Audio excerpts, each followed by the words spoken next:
We are turning the spotlight on women who are breaking barriers in their individual fields. You have to have a vision. You are the leaders of Kenya today. Keeping it honest and relatable. Mental health is real. Yes. Where there is no communication, there is no relationship. Join the sisterhood on KBC TV for Dada's Show. Kila mwisho wa juma hapa katika runinga yako ya KBC Channel 1 tunakuletea Mkulima. Mkulima ni kipindi cha kila mtu.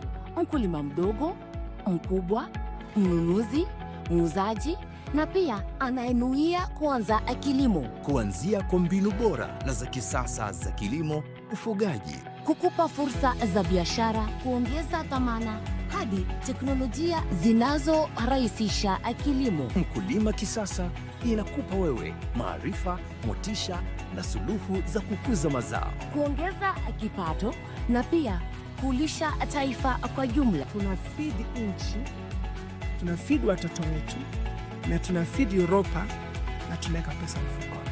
Tazama Mkulima kila Jumamosi saa 10:30 kwenye runinga ya taifa. Mkulima, tuko hapa kwa ajili yako, ambapo fursa na kilimo zinapatana.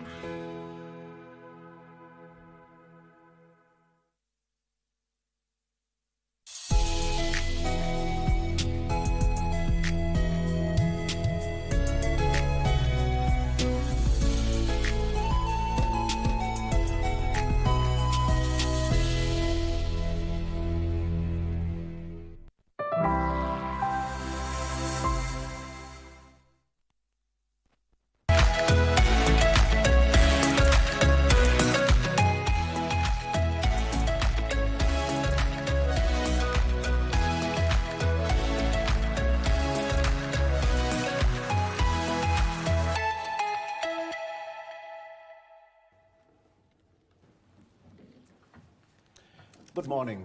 Welcome to Good Morning Kenya on this beautiful Tuesday, 15th of July, 2025. This is KBC Channel 1. My name is Victor Olo. How are you doing? A cold morning in the city, but hey, we are here to make it better and hotter, if not warm. Yes, hotter for you, because we have got the best program for you from now until the end of the show. Of course, starting with the politics of the day, just taking a look at what's happening across the country and beyond our borders. That is going to be forming part and parcel of this discussion in not too long from now. My guests are already around, and we'll be taking a look at what is happening, which way Kenya. There's just a lot happening in the country, and that is why I want us to take a look at that. We have got IBC Constitution has taken place. Yes, that is now the backseat. We also have, you know, the president tough balance on just governing the country, on making sure that everything is in place to steady the ship. That is basically what I want us to take a look. And some of the silent voices that are heard so loudly, if you heard what I said, some of the silent voices that are being heard so loudly. All right. So let's talk about that and even politics as we move forward. My guest, Patrick Osoi, who is governance, politics and security expert, will be here. Francis Kaviu, who is the minority leader, Machakos County, will also be on set. And finally, the only lady, Wairemu Gatacha, who is an advocate of the High Court of Kenya, will be here in a short while. But, mtoto wa Ndegwa? Yes. Uratia? Ichio mabe? Good morning. Good morning, and a very good morning to each and every one of you who is tuned in on the show this beautiful day, the 15th of July. It is always a pleasure to have you start off your day with us right here on Good Morning Kenya. Now, today being a Tuesday, you know we talk matters health, and this morning we'll be taking a look at healthy habits for life. We'll just try and look around and get the simple steps to boost your overall well-being. And when we talk about overall well-being, we are talking about exactly that, including your mental well-being. And joining me for that will be a counseling psychologist by the name Jane Ngatia, and she's also a university lecturer. She'll be here from exactly 9 a.m. So you want to stay tuned until we get to the tail end of this show. Mike, good morning. Good morning, Vivian. Everyone who is watching Good Morning Kenya, this is KBC Channel 1. My name is Mike Migu, and as always, this is the gold standard of starting your morning.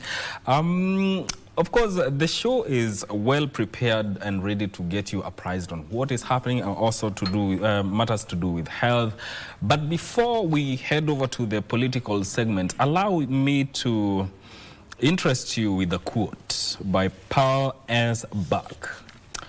All things are possible until they are proved impossible. And even the impossible may only be so as of now.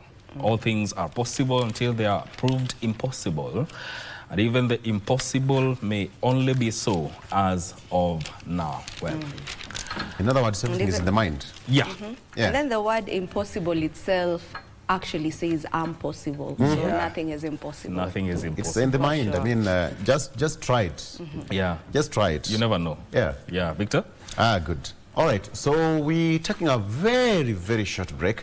And we come back. My guest will be on set and we are going to get into the discussion. Stay with us. We'll be right back.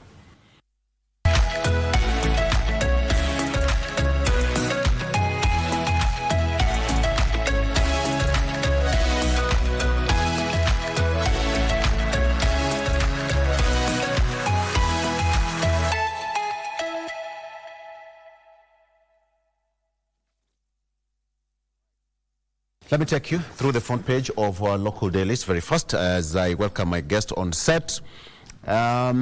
Please talk to us on our social media handles just to get to understand what is happening. And let me take you through the front pages of our local daily, starting with the Star newspaper. President's tough job of quelling Gen Z crisis. President's tough job of quelling Gen Z crisis. That is what's on the front page of the Star newspaper. There's political maneuvering, struggling economy, which is complicating the situation.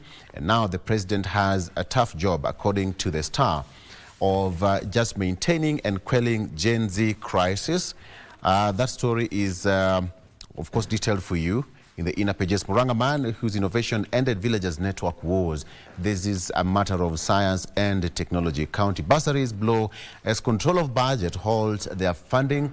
There is that back and forth between the national government, the constituencies, and of course the county governments on who should be taking charge of the bursaries. There is a court ruling to that effect. And that is what is here on the inner pages. Ruto's tough job of quelling Gen Z crisis, that is what I have here. President Ruto's administration is navigating a perfect storm of nationwide youth-led unrest, with the Gen Z protest emerging as the most potent challenge to his leadership. That is what is here. But the president has maintained that the country is peaceful and anybody who is responsible for the destruction of property, looting, and the demonstrations in the country will be dealt with accordingly and as per the law. That is what I have here. And of course, there are different statistics from the human rights bodies giving different numbers of people who've been injured since last year, 2024, 25th of June, coming to 115 or thereabouts. The number as at 3-4 days ago, and now the number still remains as that. Okay. How Raila silent game plan could change the 2027 general election matrix. Former President Uhuru Kenyatta and Jubilee Party are reportedly behind the push to have Raila Odinga exit his game plan. And now, according to some of the leaders and the pundits, say that, let me just quote, some of the observers believe that the move could actually throw the current political script into disarray, with Ruto emerging as a major casualty.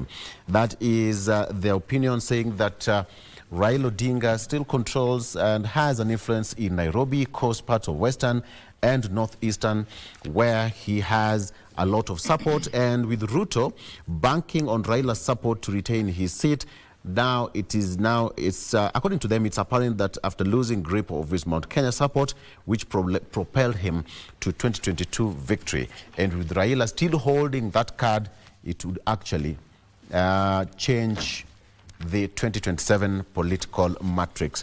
Let me just quote what Francis Mwangangi, Machakos Deputy Governor, said that Raila's exit from Ruto camp will end the president's re-election hopes, adding that Ruto needs the ODM boss to survive beyond the one-time. Bursaries dealt a blow as Nyakango holds funding for expired, quote-unquote, expired kitties. Several counties have continued to operate funds beyond their legal timelines. That is what I have here on the front page and a few inner pages of the Star. Very quickly, what I have on the Standard, muzzled by state. That is on the front page of the Standard, muzzled by state. A public servant in Nanyuki is living proof of the damage police brutality inflicts on society. Chief Martin Kariuki Rienye, father to Julia Wangoi, the latest victim of deadly police violence while in custody, is now a broken man. Gagged from speaking to the media, he is trapped in a cruel dilemma, standing with a grieving public demanding justice, or serving a government whose own officers caused his daughter's death. The lady in question is this, the lady who died a few days ago, and now the police said that they are not responsible. She's here. And the gentleman in the administrative uniform is a chief, is a father. So this is what I can say, he is a straight jacket. All right, that is what I have. Embattled DIG walks back to office. That is Eliud Langat, was saluted by his juniors at Vigilance House yesterday and later met his boss, the IG, even as IPOA issued a statement indicating he's not out of the woods yet. Cabinet Secretary for Interior, Kipchumba Murkomen, said yesterday that he is going to give a security briefing today at noon. Let's wait and see what he will say. All right, my guests are already in studio. Okay, a quick break before come back and introduce my guests. They're all looking demure. Stay with us.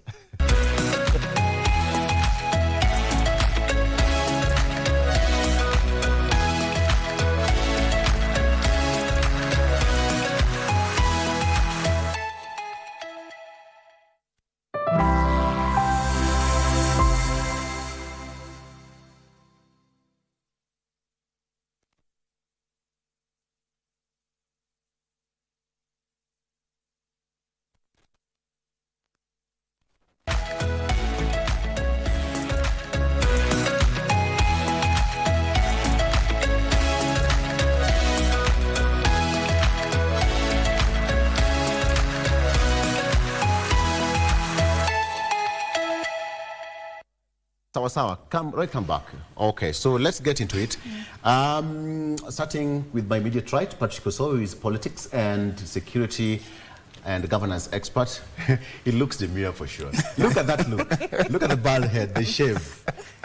Right? Can someone tell me he looks good? Patrick, good morning. Good morning to you, Good to see you. Mr. Law. Very fine. All right. Yeah. You look so happy. Very. It's been a while. Yeah, it has been a while, but we thank God all is well. Absolutely. And even though much has been happening around, a lot of confusion in the country, but we are here to guide the way forward. Okay. Yes. Getting more from you shortly. And the only lady in the middle, the lady in red, she's here to dance with us. Oh, yeah. If you know that song, Lady in Red, she's dancing with me. Yes. Karibu sana. Asante. She's the advocate of the High Court of Kenya. That is Wairimu Gatacha. She's been here before. She's a friend of Good Morning Kenya. Good to see you. Good to see you too. Karibu sana. Asante. And Minority Leader, Machakos County Assembly, Francis Kaviu. Mheshimiwa, karibu. Thank you. Okay, let's just start where we should. And I think let's just start from because of gender parity. Let's be accused. To me agree hapo? Absolutely. Very good. Though an issue to discuss in 21st century. Yes. Yeah. It is. And I think we are going to talk about it because something that we're also looking at is the composition of the IBC. We are seeing the composition of the 3-4. Right. 4 men and 3 ladies in that commission. Correct. Something that can be lauded as balancing the gender parity. So let's talk about this. How is Kenya basically? since the last time we met, in your own opinion, how is Kenya? Good morning. Good morning. And thank you for having me. First of all, I feel like Kenya is gravitating towards democracy growth. Yeah. We are moving into a different democratic space, and that does not happen in comfort zone. There could be upheavals here and there, but it is in that space where the country grows. And I'd like to thank the young generation, the Gen Zs, for being brave enough to take us to this next level of democracy. Yeah. And history will remember them very, very kindly. Yes. Okay. Yeah. Patrick. Yes, sir. How is Kenya doing? We're not doing very well. One, because of existence of people not observing the rule of the law. People still crying for the same things since last year when people came out of the street. So we are in a very devastated state, or rather very constraining or draining state as a nation.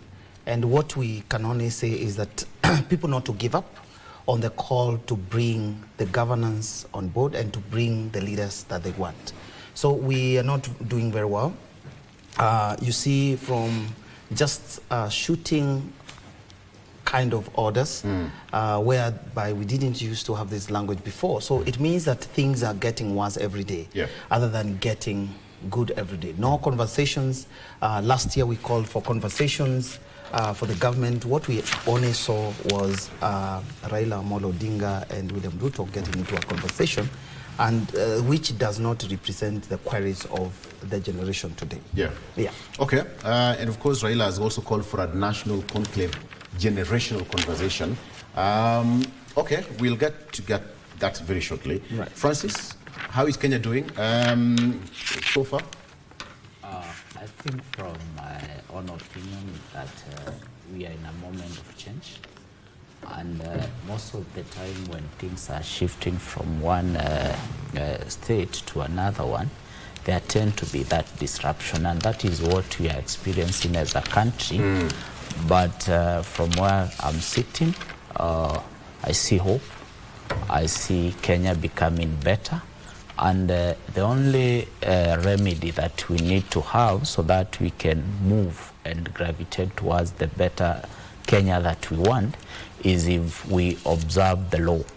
It is only the Constitution that can always give the answers that we are looking. But if we keep looking at what Baba is saying, what President Ruto has said, what Kalonzo is saying, what Gachagua is saying, what Kavi is saying, then we'll always get it wrong. Because even last week you saw people talking a lot about what the statement made by the Interior CS. Also the President reiterated the same.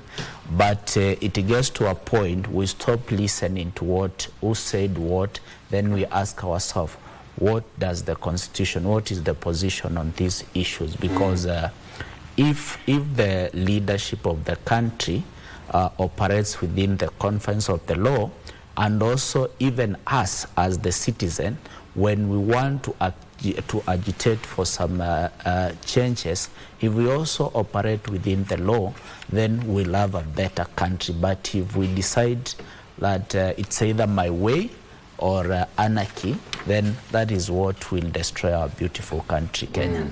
Okay. Let's talk about this, because we've talked about the issue of sanity.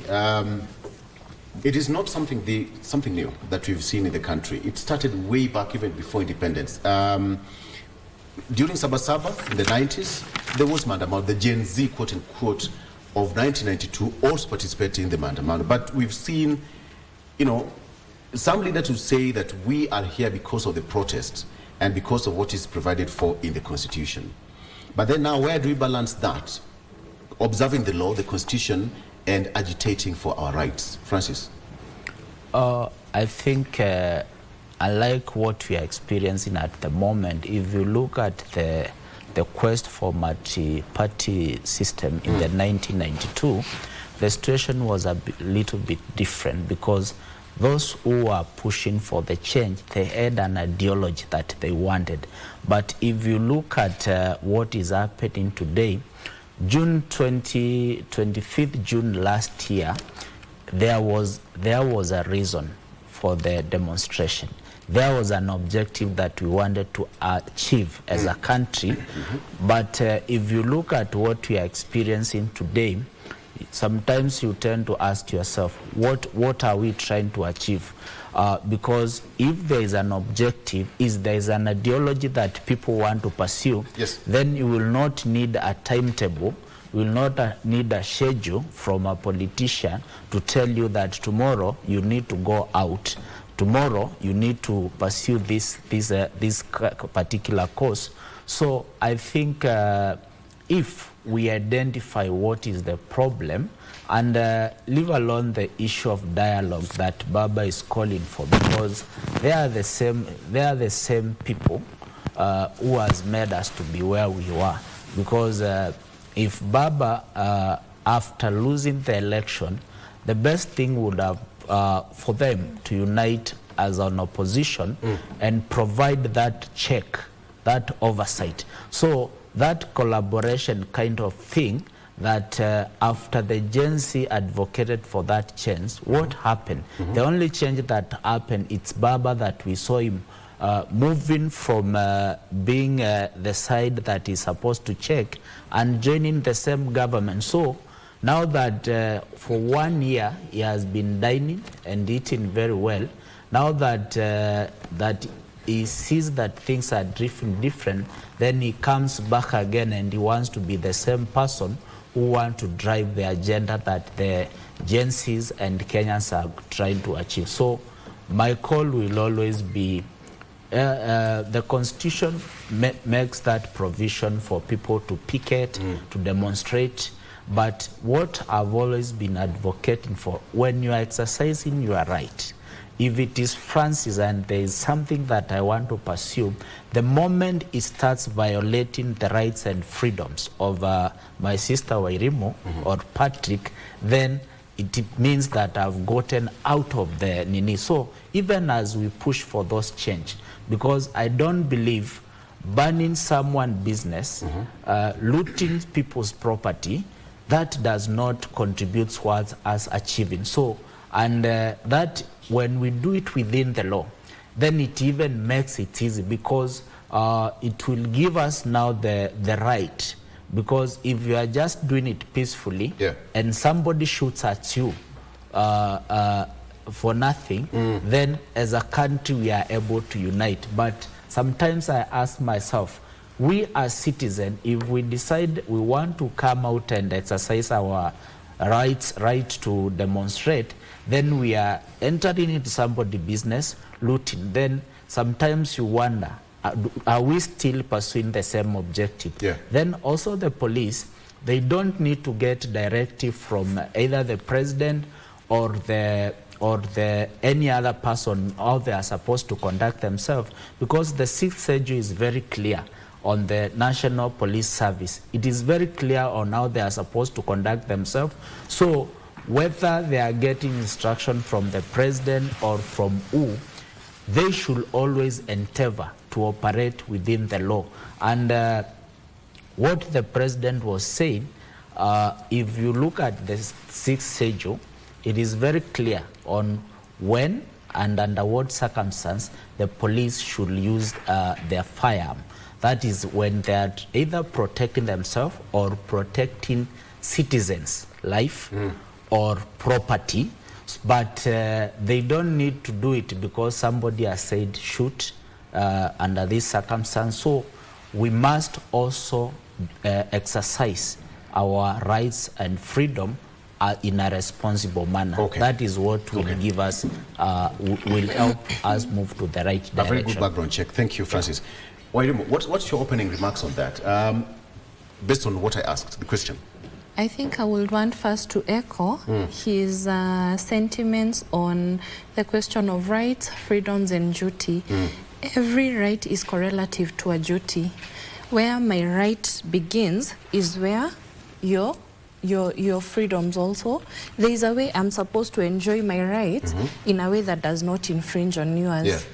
And whenever we look at the rights and the freedoms, most people tend to forget about duties that are owed, because we have like an absolute right to life, but there are so many rights that are actually, they are very relative to duties.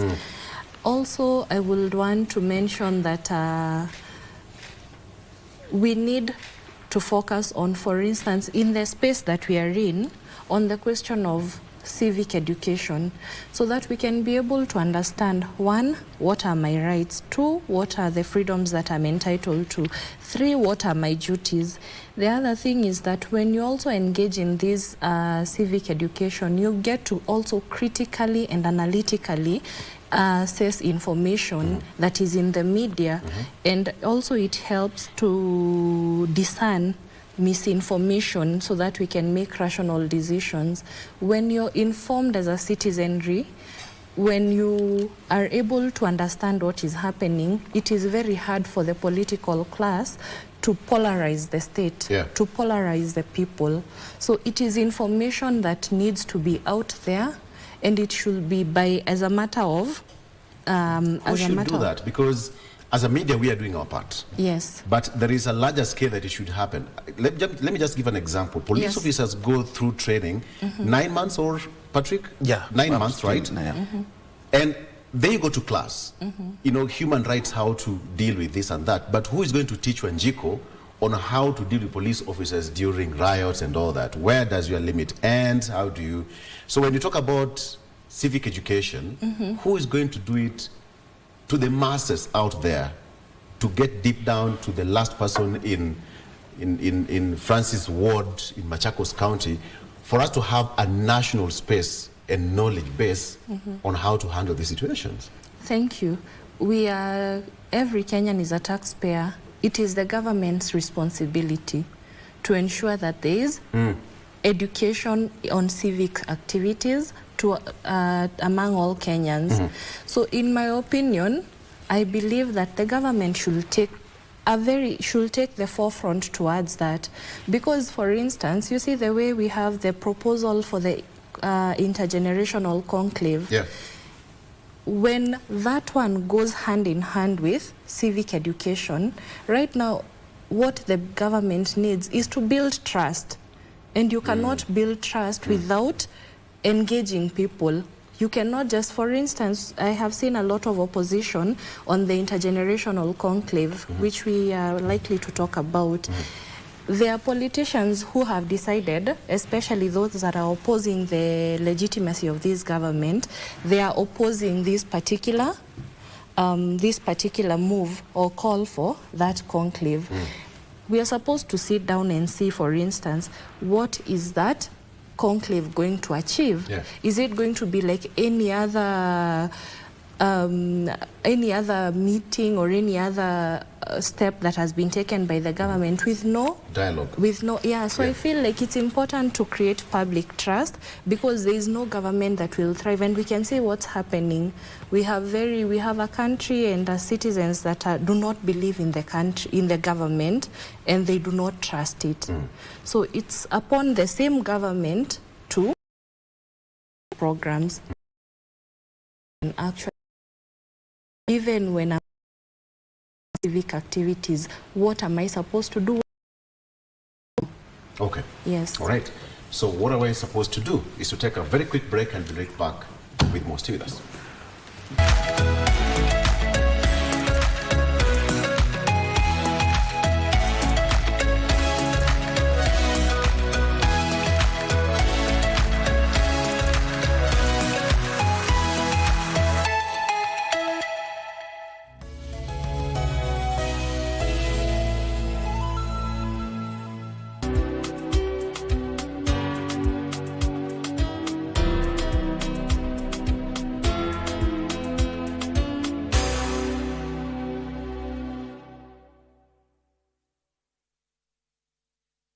They say the earth without art would just be get it? We circumnavigate the globe and traverse the local scene to bring you art and culture at their very best.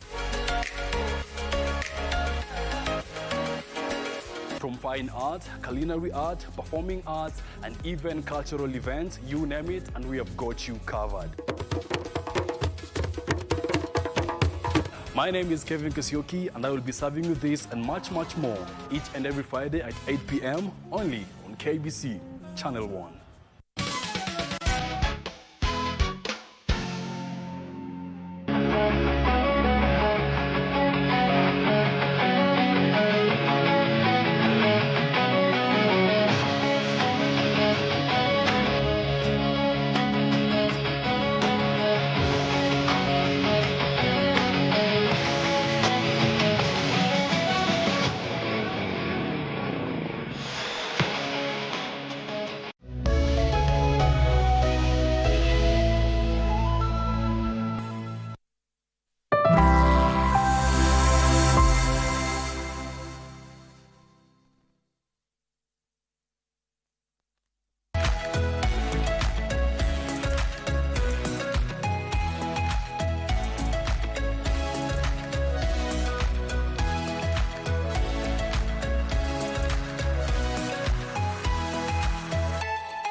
Welcome back. So let's continue the discussion. Patrick, yes. Between the law and rights and what we talked about duties, right? It seems we are operating in a very thin thread. Right. That as a country, if you're not very careful, that thread can easily snap, and we know where we would be ended. Right. What is your take as as we even progress with the discussion? What I want to comment is that we are lacking to understand that every span of life, contemporary issues arise. And when they arise, it means that people have to have a conversation. That is why you have heard of fights before, and this time there's another fight that is being on place right now. So what it means is that there need to be a government or a people or leaders who understands that we are in a transition of change. And the only way to converse about it is to have a conversation, not actually to use force. When we talk of 1990s, when we talk of our independence, when we talk of 1982, when you talk of this conversation, when you talk of when Moi was getting into power, you find that when people get tired, the best way they can do or the best way can be done is conversation.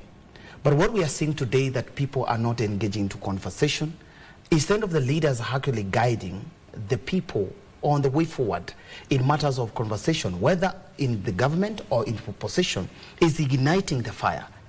And I want to attest today and to say that this morning I came thinking that because I've been in uniform, I think we need to come out and we need to stand, people like us, to be the advocates and to stand out to speak to the people. Because I don't want to see the likes of our police officers, getting to a point of violating the Police Act, probably, or even the Military Act, following the grievances that are within also in the police service. Yeah. So what I want to say is that today, the enemy of the people is not the police. The enemy of the people of the police is not the people. The enemy of the people is the leadership, the bad leadership that we have in this country.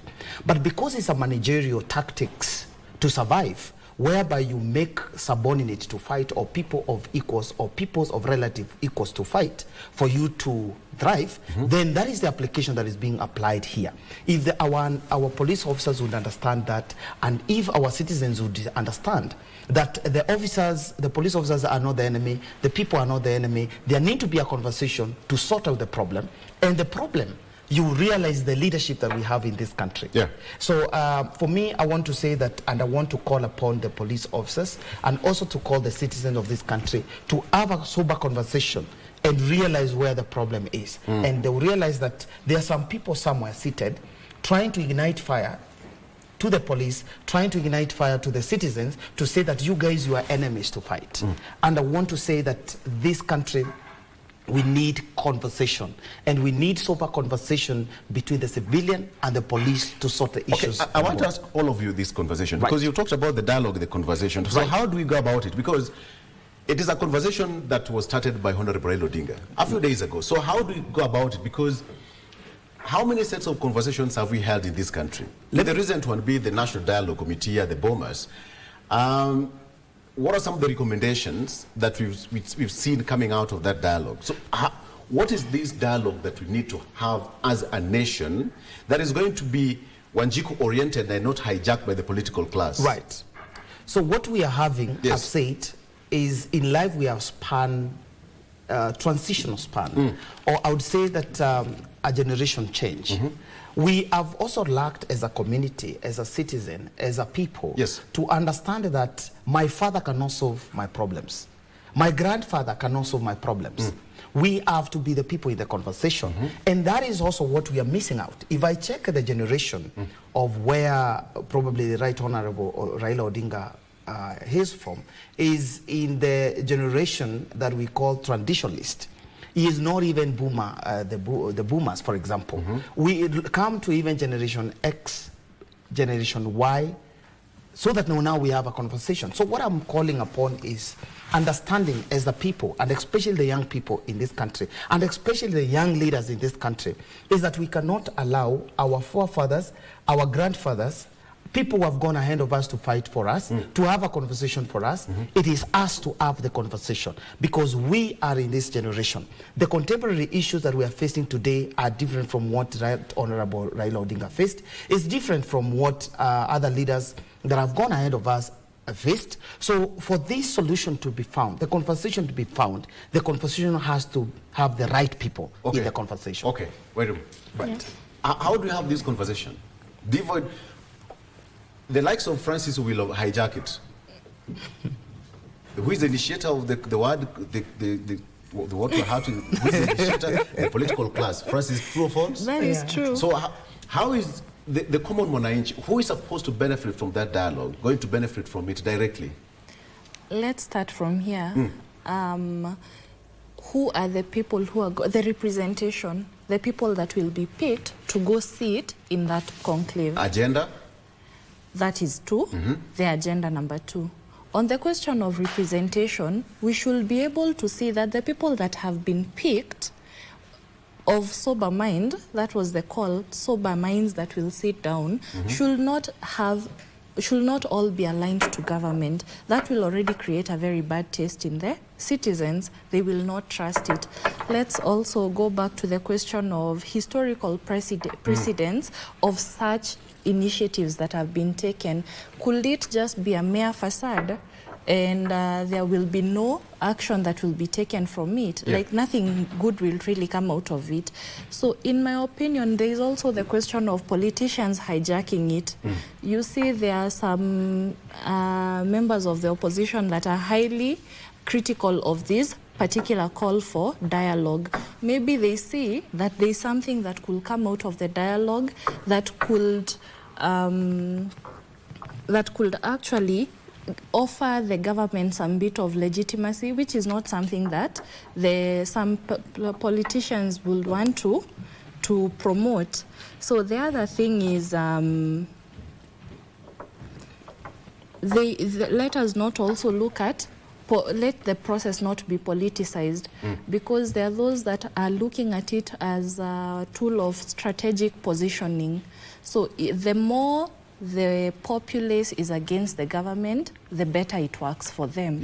So the agenda is very important, the representation is very important, and we need to know the timelines within which they are going to have these conversations, the actions that they are going to take, because if there is anything that this government of His Excellency the President needs, is to foster cohesion and to build trust.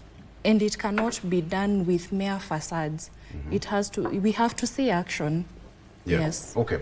Francis, what's your opinion on that? The national conclave should be here, the intergenerational conclave. I mean, in the first place, do you think the Gen Z are interested in that? I think I'll use a famous quote that has been going around that haya si maneno mageni. Kijijini. hapa mjini. Just last year, we had a similar platform where we were trying to have a dialogue on the national issues that birthed the NADICO report, which millions of funds were spent by the committee that was working on it. They produced a report. It was forwarded to the parliament. But what came out of it? Nothing to be proud of. So I think what we need to do, let everybody who has been given a constitutional mandate do what they are supposed to be doing. If it is the president, let him look at, because what is ailing Kenya is not that we as citizens, we are not able to agree. It is not that we are not able to coexist peacefully among ourselves and also with the police. Our main challenge is to do with policy.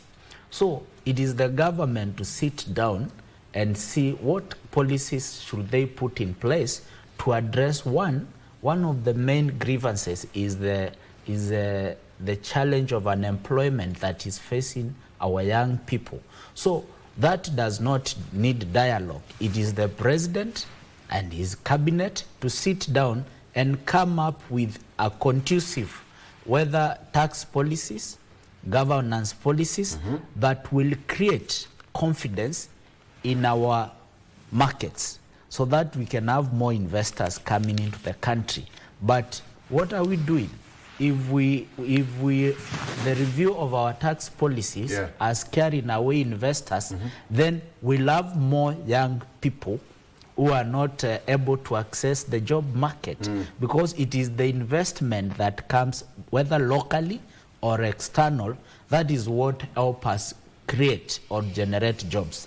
The other thing that we need to look at is to ensure that we adhere to the law, so that when I'm elected to an office, I don't see it as a personal property, but it should come to understanding that we are elected to serve, not to boss around people. So the moment we understand that, there will be no need for dialogue, because what Baba is calling, and that's why you saw the Gen Z asking him to stay away. Why? Because the same call for dialogue that he's now advocating for, he did it in 2017 after the election. But what was the result? He ended up with a handshake with the former president, Uhuru Kenyatta, but did the Mwananchi benefit? Come 2022, a similar circle happens. He disputes the election. Then the clergy, everybody starts calling for a dialogue. The Gen Z goes out. What is the outcome? Baba sneaks again. I don't know whether it was an handshake or what happened this round. He gets into the government. So I think his calls, because somebody once said, you cannot trust tears of a coffin maker who cries loudly in a funeral, because they are the same person who supplied their coffin. So they might be crying that maybe they are not sure tomorrow somebody else will die for their business to thrive. So I think for me, Baba at the moment is not the right person to call for a dialogue, because it needs to be a people-driven initiative. But what is the agenda? What are we discussing about? Because the challenges that we are having, even 25th June protests, they were all about oppressive tax policies that were being introduced to, that people were against. So if we listen to the people and do what we are supposed to do, because the challenge is that we want to run a country by populist opinion. We want to run this country by listening, and that's why you saw the members of the opposition, especially the DCP, they are talking about listening to the ground. Yes. But they are not listening to the ground to provide a solution, but they are listening to the ground to understand what is the common mwananchi talking about. Then they find a way of coiling that information they have to suit the agenda, that is to pursue power come 2027. Yes. So, and the opposition, they might have a role that they are supposed to play, but the person with the biggest responsibility of ensuring that Kenya stabilizes, it is President William Ruto, and he must listen to the people and deliver what people are asking for. So, but dialogue is another opportunity. What should Honorable Raila Odinga do? Keep quiet? I think he should continue eating the way he has been Just doing hold. it, because that is what he chose. And when he speaks, he should keep quiet. Because we When he's already quiet, we already asked him. We already asked stop him. being Raila Odinga. No. We already asked him. By the way, we appreciate the service that he did for this country. But a best dancer knows when to exit the stage. So he should not interfere with the initiative that is being driven by the young people. But the biggest challenge is also, even as we try to push it, the biggest challenge, let's say even if we agree to dialogue, who is going to be on that dialogue table? That's the same question I asked.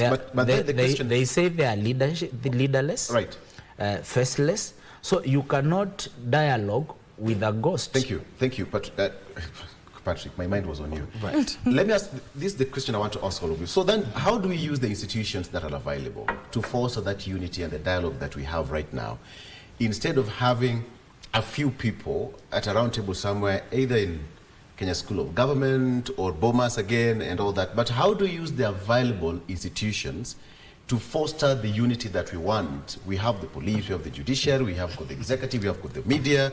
All of us here, we are an institution, so to speak. Yeah. So how do you use that? Any can pick. Anyway, yeah. Let me just say that it is very unfortunate. One, because the lack that we have is actually enforced governance. Why I'm saying this is because there is no system of the government system that is working independently.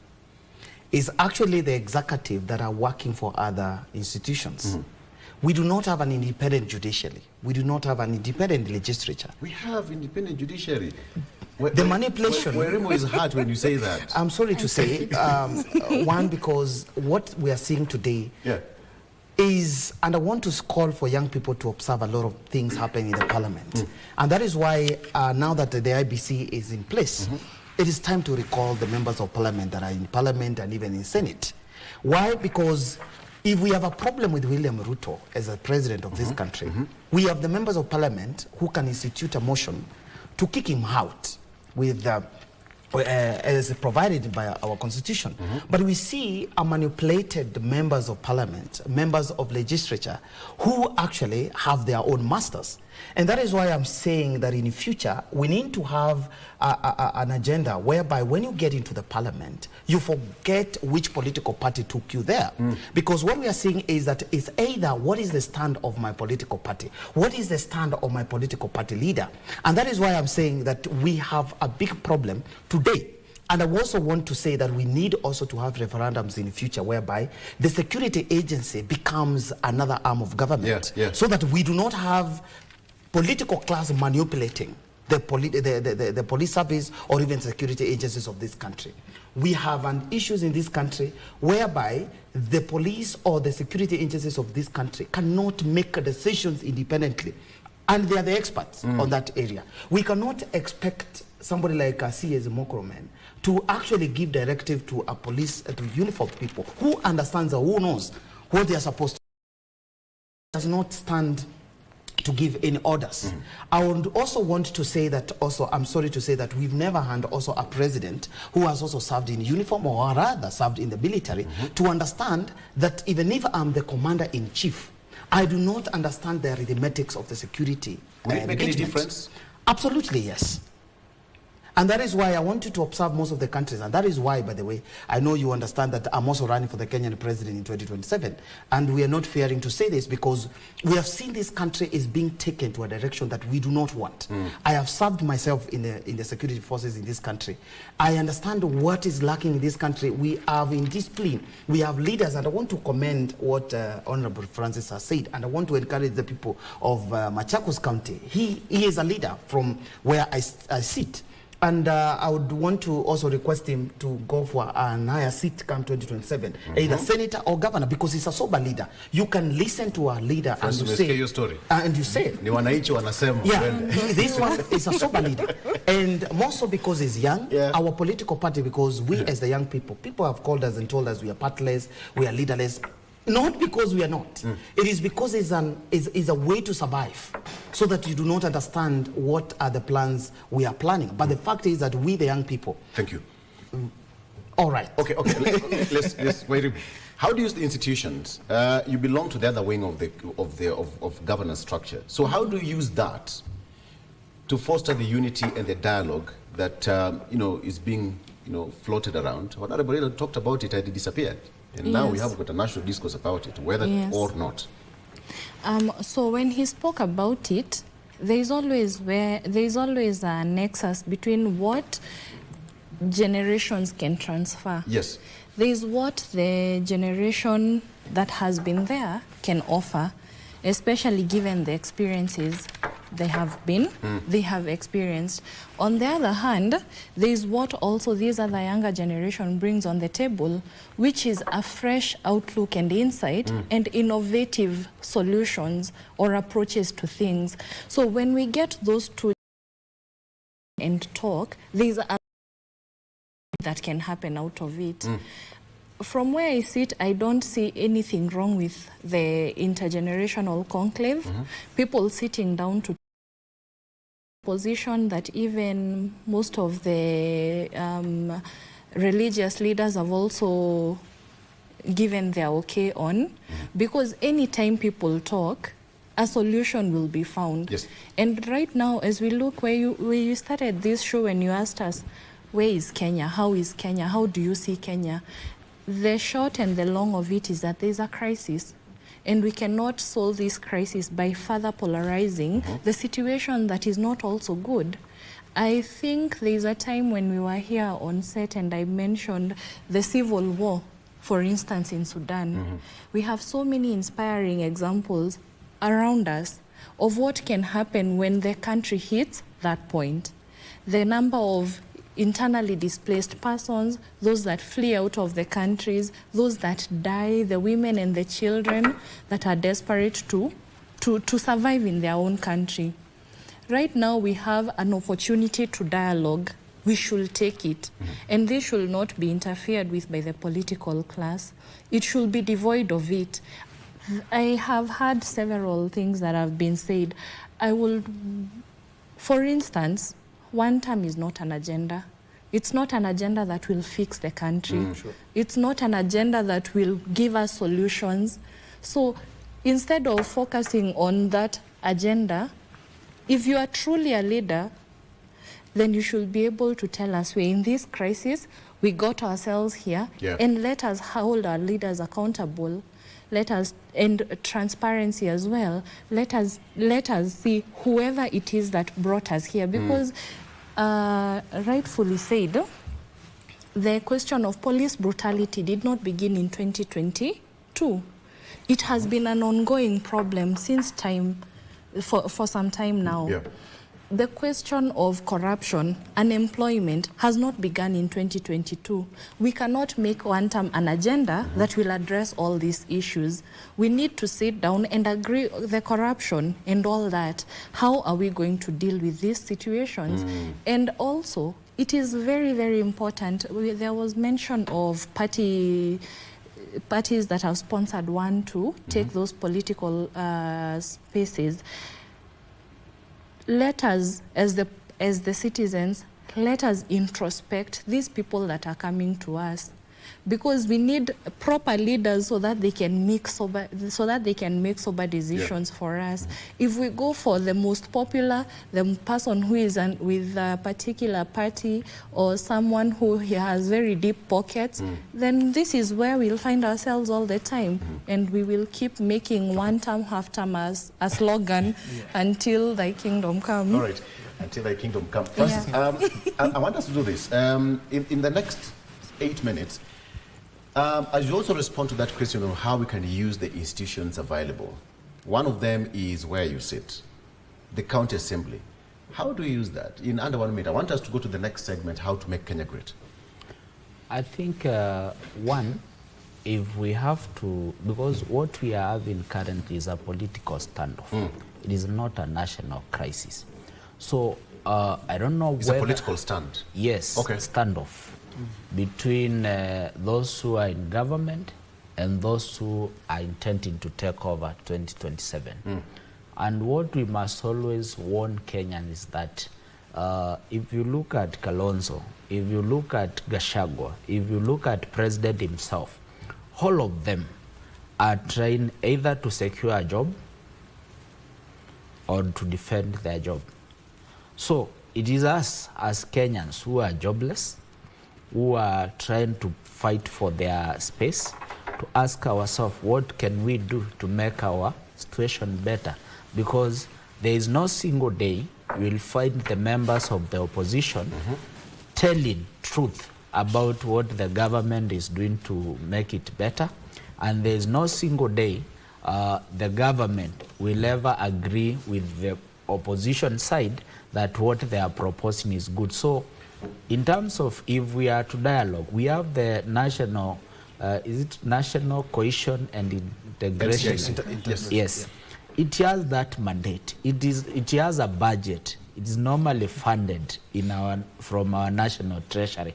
So I don't know why they have to just sit in those offices and wait until when a certain politician makes some remark and they are ordered, can you prosecute that person? So NCIC should stop operating like somebody's attack dog and do what is their job of ensuring that they're integrating Kenyans and bringing that cohesion. So they have that mandate, and I think they can have a program where they can go across the 47 counties and work together with the county assemblies, because we have that constitutional mandate of representation and legislation. So as representative of the people, they need to find how they can team up together, and we go down to the village and try and create that civic awareness, because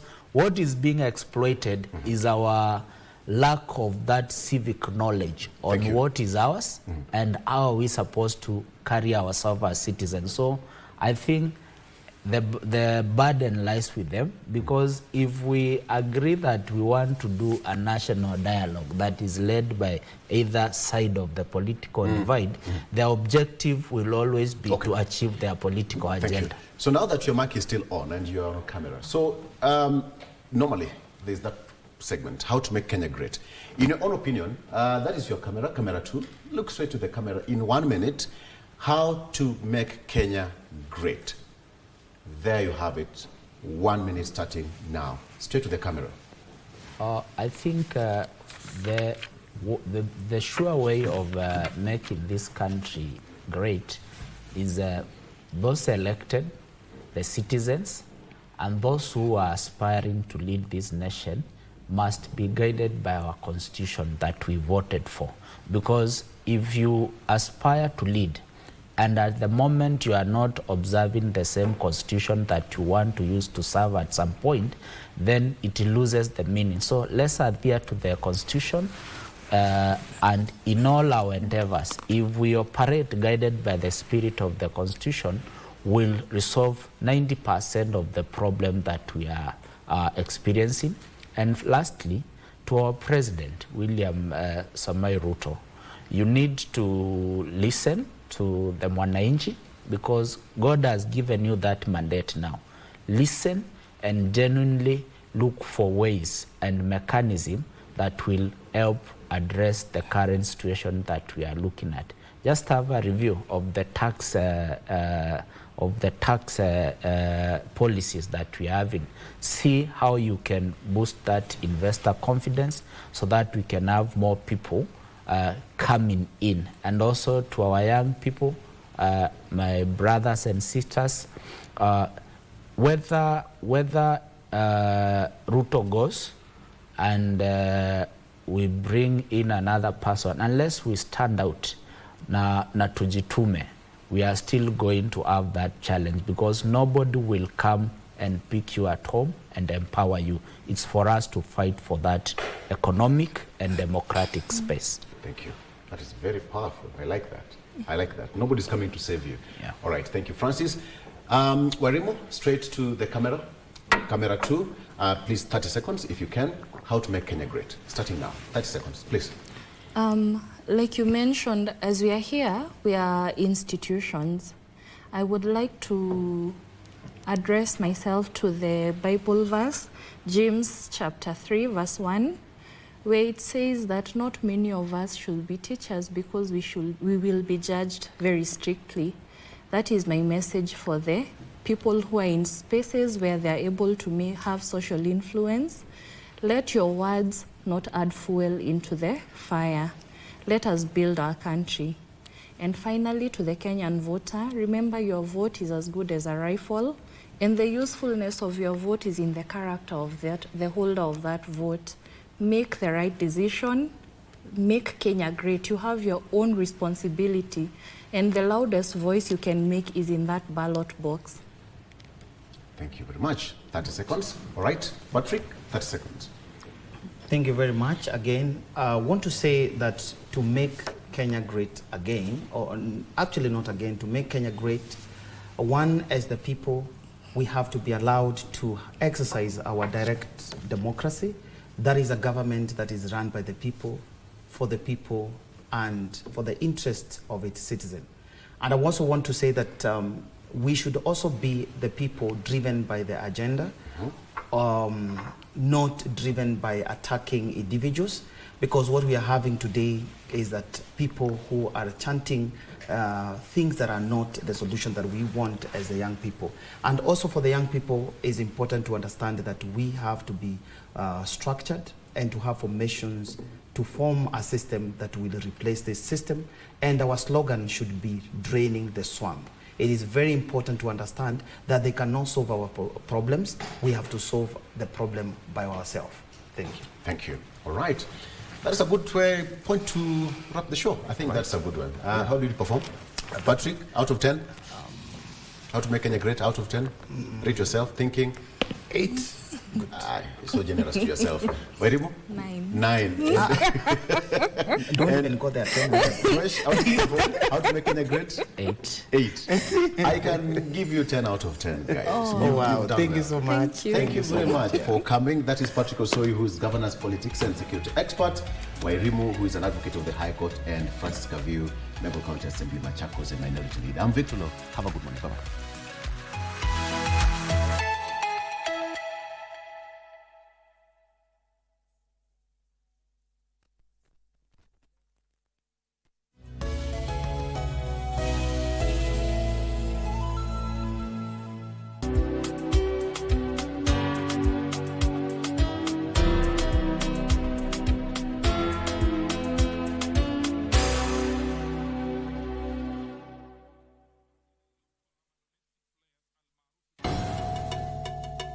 And it is high time they realize who the real Juguna is. She's been working for us in J&J for quite some time now.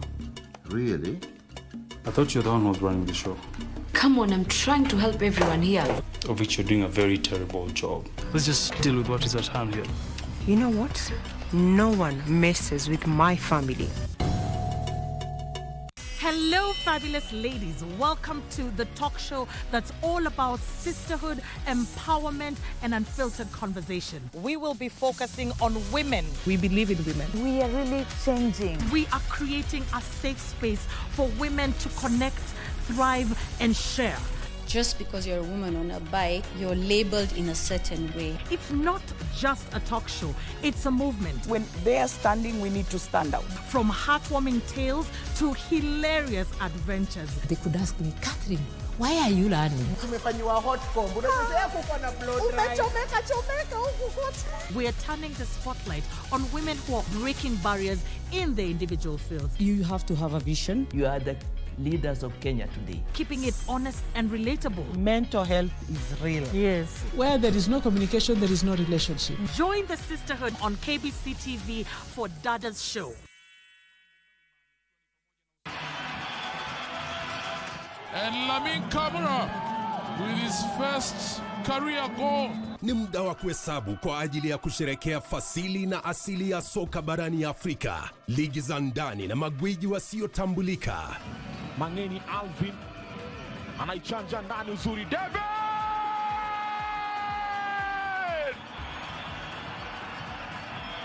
Michuano ya CAF ya mataifa ya Afrika 2024 ni njia ya kuzindua kupanua mtandao wa wachezaji ulimwenguni. Timu itakayoshinda itazawadiwa dola za Marekani milioni 3.5 pamoja na kujivunia kulinyanyua kombe hilo.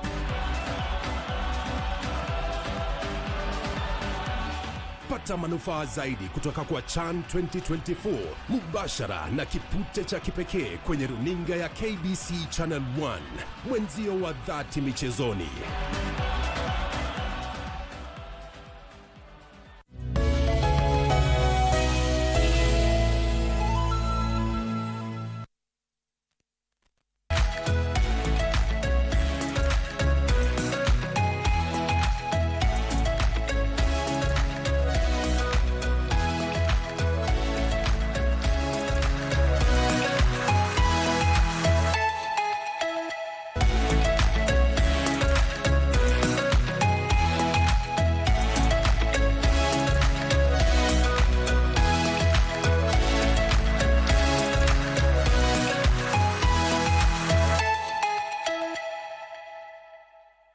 Asante sana Rashid Mwamkondo, nimekupokea kwa njelo safi kabisa. Hii unatizama ni KBC Channel 1 na unasikiliza Radio Taifa moja kwa moja kutoka Nairobi jiji kuu, ambapo ni Jumanne nyingine tunakutana hapa kwa ushirikiano wa KBC Channel 1 na Radio Taifa kwa mazungumzo ya kina kuhusu maandalizi ya Kenya ya kuandaa mashindano ya kipute cha kombe la CHAN kwa wachezaji wanaocheza na kushiriki ligi ya soka ya nyumbani.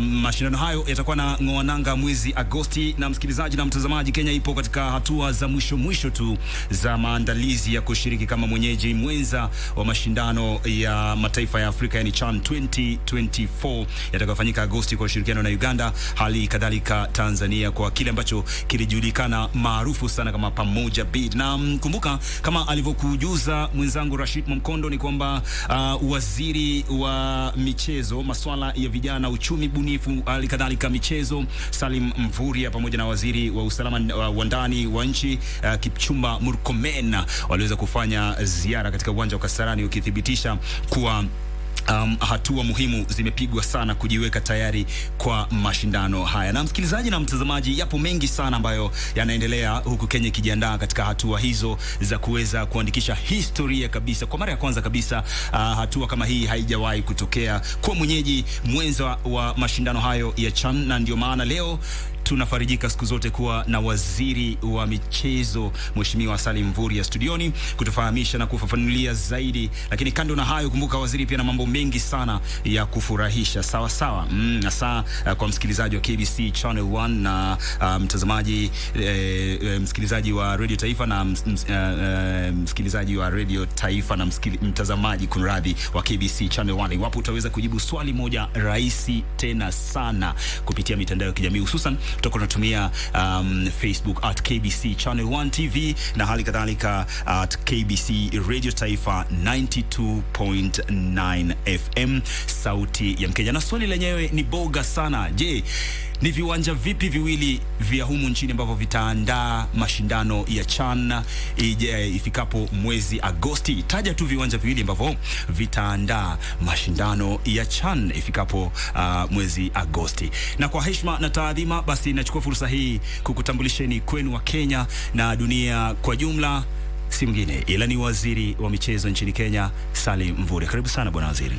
Asante sana. Asante sana. Nashukuru KBC Channel 1 na Radio Taifa kwa hii fursa ya kuweza kuzungumza na Wakenya moja kwa moja. Bila shaka. Asante sana Isaac. Waziri, karibu. Na tuanze hivi waziri, imekuwa ni ngoja ambayo tumeingoja sana. Waswahili wenyewe wanasema tumesubiri kama tone la maji jangwani, kwa sababu ukikumbuka mwaka wa 1996 Kenya ilikuwa iandae mashindano ya AFCON, lakini mashindano hayo yakaahirishwa hadi Afrika ya Kusini. Mwaka 2018 Kenya pia ilikuwa iandae mashindano haya ya CHAN, lakini hatukuweza kuona mwanga. Je, ujio wa mashindano haya ya CHAN mwaka huu 2025 yana umuhimu gani kwa taifa? Kwanza kabisa Kenya sasa imewasili katika maandalizi haya ya CHAN, na kama vile ulivyosema kumekuwa na juhudi hapo awali kwamba tuweze kuandaa, lakini haikuwezekana. Lakini safari hii tuna uwezo sasa wa kuweza kuandaa dimba hili mwezi wa 8, na nataka kuhakikishia Wakenya kwamba hatua zote ambazo zilistahili tumeweza kuzikamilisha, na sasa hivi tuko katika hatua za mwisho ili kuhakikisha kwamba tuna maandalizi ya kihistoria, na ni fursa nzuri sana kwa Wakenya, ni fursa nzuri kwa wananchi na serikali na wachezaji na wanasoka, wale wanapenda michezo. Ndio. Kwa sababu wakati tunakuwa mafani wa michezo na mashabiki huwa kuna kilele ambacho tunatazamia, na nafikiri kilele sasa ni kwamba Kenya imeweza sasa kuungana na Uganda na Tanzania ili kuweza kuandaa hii pamoja CHAN. Na ni CHAN 2024 kwa sababu pia ilipaswa kuandaliwa mwaka wa 2024, lakini sasa tumepata nafasi ya kuiandaa mwezi Agosti kuanzia tarehe 2. Sasa tutakuwa tumeanza mechi hizi.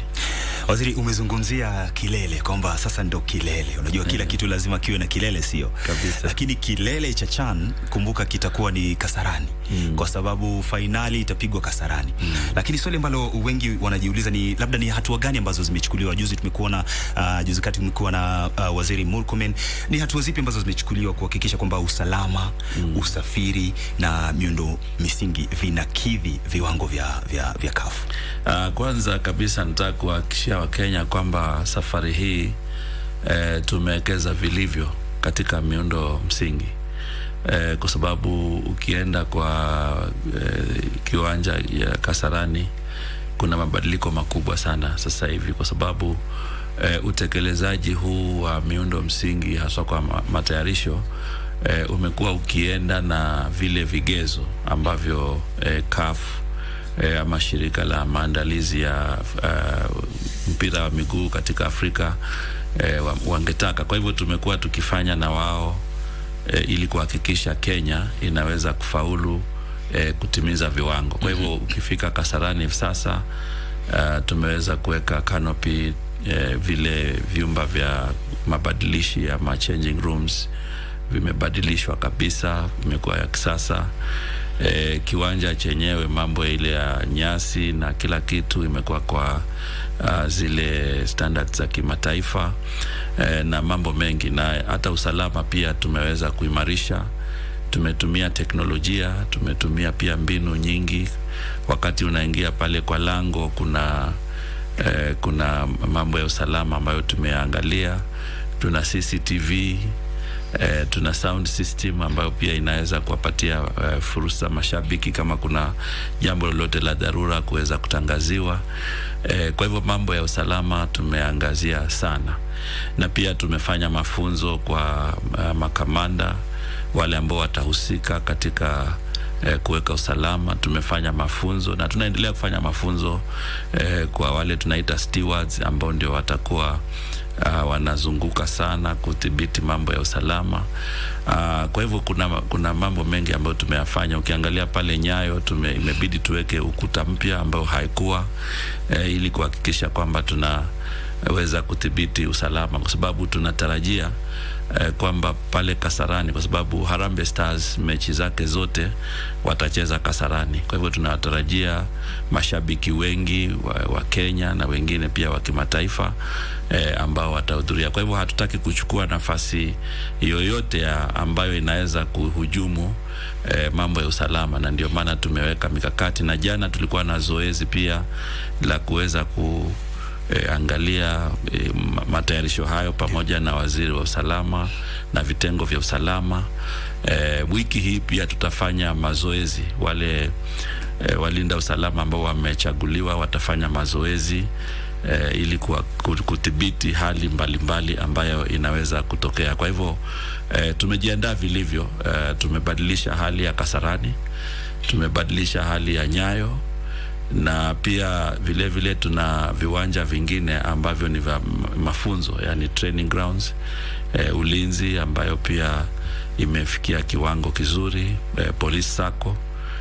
Pale Kasarani pia tuna viwanja vingine viwili vya mafunzo, na pia utalii college ambayo pia tuna kiwanja ingine pale ya mazoezi.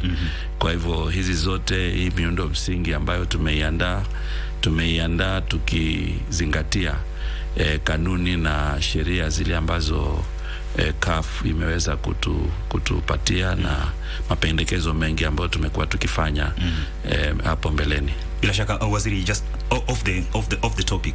Okay, Talanta imefika wapi maandalizi ya Talanta City Stadium ambayo itaweza kukamilika mwezi wa Disemba iko katika schedule nzuri. Sasa hivi iko kama 47-48 hivi, na kila mara tunaangalia maendeleo yake, na hatuna tashwishi kwamba mwezi wa Disemba itakuwa imekamilika. Lakini unajua ile Talanta City Stadium kuna ile vile inajengwa, lakini unajua hiyo sehemu yote itakuwa na mpango mpya kabisa, kwa sababu ili tuweze kuwa na stadium ambayo tunaweza kuitumia ni lazima kuwe na barabara, na tayari tumekutana na vitengo vya mambo ya barabara, mambo ya maji, mambo ya afya, ili kuweza kuangalia miradi mingine ambayo inaweza kusupport ile Talanta City, kwa sababu tunatarajia pale utakuwa na mashabiki kama 60,000. So mashabiki 60,000 watahitaji usafiri, barabara, reli, na hiyo mipango yote tumeipanga na inaendelea kwa utekelezaji na vitengo mbalimbali vya serikali.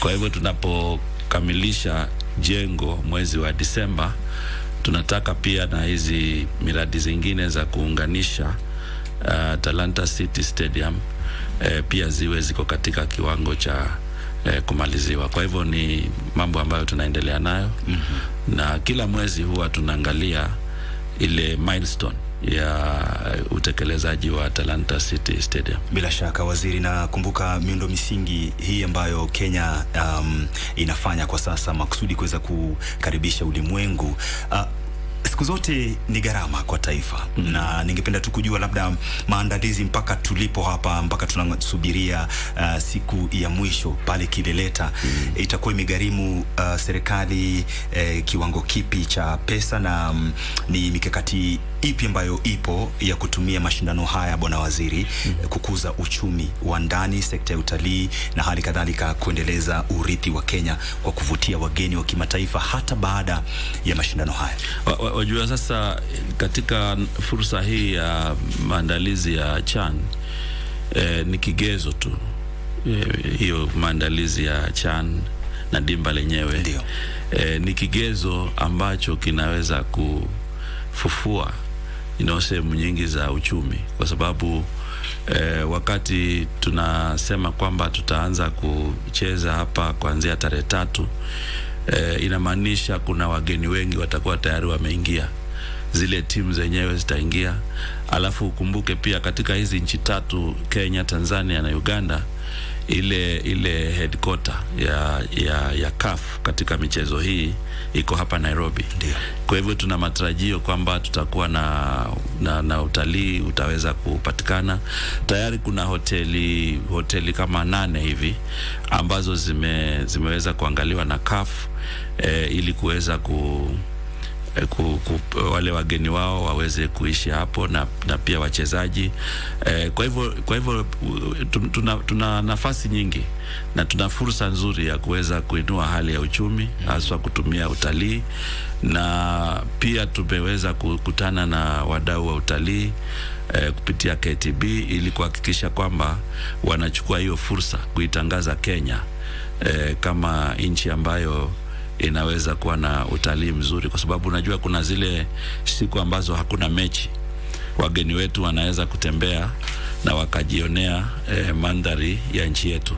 Kwa hivyo ni fursa nzuri sana ya sisi wa Kenya kwanza kuweza kujifurahisha katika kuangalia dimba hili, kuinua viwango vya talanta kwa wachezaji wetu, lakini la msingi ni nafasi nzuri ya umoja wa Kenya. Katika hali hii tuweze kushirikiana ili tuhakikishe kwamba tuna ufanisi mkubwa na tuna uwezo mzuri wa kushirikiana, kwa sababu ukiangalia filosofia ya Harambee ambayo ilileta Harambee Stars ni kwamba tunavuta pamoja kutoka sehemu za nchi, na ndio maana timu yetu ya Harambee Stars katika muundo wake wa sasa hivi na hata hapo awali hakuna chama ya siasa, hakuna kabila, hakuna eneo, tunaona timu ya Kenya.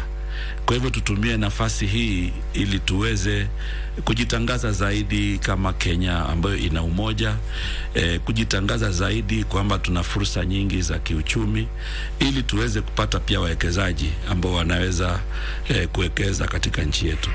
Kwa hivyo ni fursa ya mambo mengi ambayo tunaweza kufanya, na maandalizi haya yamekuwa na gharama ya sasa hivi na gharama nyingine ambayo pia imetusaidia hapo mbeleni, pengine hatutakuwa na gharama tena. Kwa mfano hivi sasa imetupa nafasi nzuri ya kujenga miundo msingi. Ndio. Kama vile sasa Kasarani tumebadilisha. Kwa hivyo hiyo ni jambo ambalo tukienda mbele tayari tuna kiwanja ambayo imeboreshwa kimataifa. Na mbali na ujenzi wa viwanja, katika maandalizi pia nchi lazima ilipe ile tunaita hosting fee. Kwa hivyo serikali ya Kenya imelipa bilioni 1 na milioni 600 ili kuweza kuingia katika makubaliano yale ya CAF. Na pia tuna gharama zingine ambazo zinaendelea na local organizing committee, ambayo ukijumulisha tu katika kuwezesha, ukiangalia ile tumelipa kwa CAF na ile ya kuwezesha inakuwa kama around 2.4 billion. Lakini hiyo sasa hujaweka gharama ya miundo msingi ambayo pia mingine tumeifanya kwa awamu ili tuweze kumalizana na mambo ya CHAN, alafu baadaye tuendelee na AFCON. Nimeona watu wengi wakijiuliza kwa nini Nyayo Stadium haina canopy. Nataka kuhakikishia Wakenya hiyo canopy iko katika awamu ya pili. Tunapomaliza tu dimba la CHAN tutarudi tena pale ili tuweze nayo kuipandisha daraja, iweze kuwa na canopy na iweze kuwa na vigezo vingine ambavyo hivi sasa vingine havipo. Gharama kubwa sana Bwana Waziri. Je, jinsi gani sekta ya kibinafsi labda na wadhamini wamehusishwa ili kusaidia katika bajeti hii ya serikali? Kwanza kabisa katika maandalizi ya CHAN, CAF huwa iko na mkataba na hizi nchi. Kwa hivyo tumekuwa na mkataba na CAF, mkataba ambao unahimili maandalizi katika nchi ya Tanzania, nchi ya Kenya na nchi ya Uganda. Na katika ule mkataba CAF wako na wadhamini wao wa kimataifa. Kwa mfano hivi sasa kuna wale Puma, kuna Total Energy, na pia kuna ile ya 1xBet hiyo ambayo wanafanya maandalizi kama washirika wakuu, lakini vile vile tumekubaliana kwamba hapa nyumbani tuweze kuwa na sekta ya kibinafsi iweze kushiriki kikamilifu, na tumetambua majukumu ambayo wanaweza kushughulikia katika matangazo, katika ufadhili, na tumeandaa mkutano siku ya Alhamisi ili kuweza kuwajulisha, kwa sababu tofauti na maandalizi mengine na dimba zingine ambazo zinafanywa, hii CHAN na hata AFCON, CAF huwa ina uwezo mkubwa katika ule mkataba.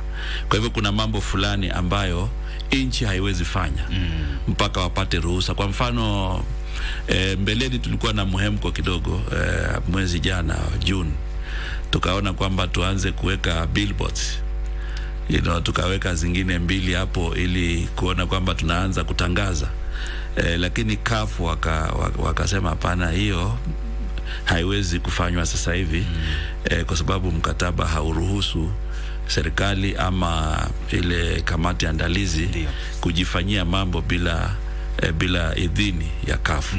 Kwa hivyo ilibidi hizo matangazo za billboards ziweze kuteremshwa chini na tuanze sasa upya makubaliano yale ambayo ile kamati andalizi wanaweza fanya na FKF, alafu na yale ambayo CAF wanaweza fanya. Kwa hivyo hivi sasa tumeshakubaliana, na ndio maana tumeandaa mkutano wa mazungumzo na sekta ya kibinafsi ili tuweze kuwaeleza mipaka yao na mipaka ya CAF, alafu sasa wanaweza wao wakajiandaa kufanya yale ambao wanaweza kufanya.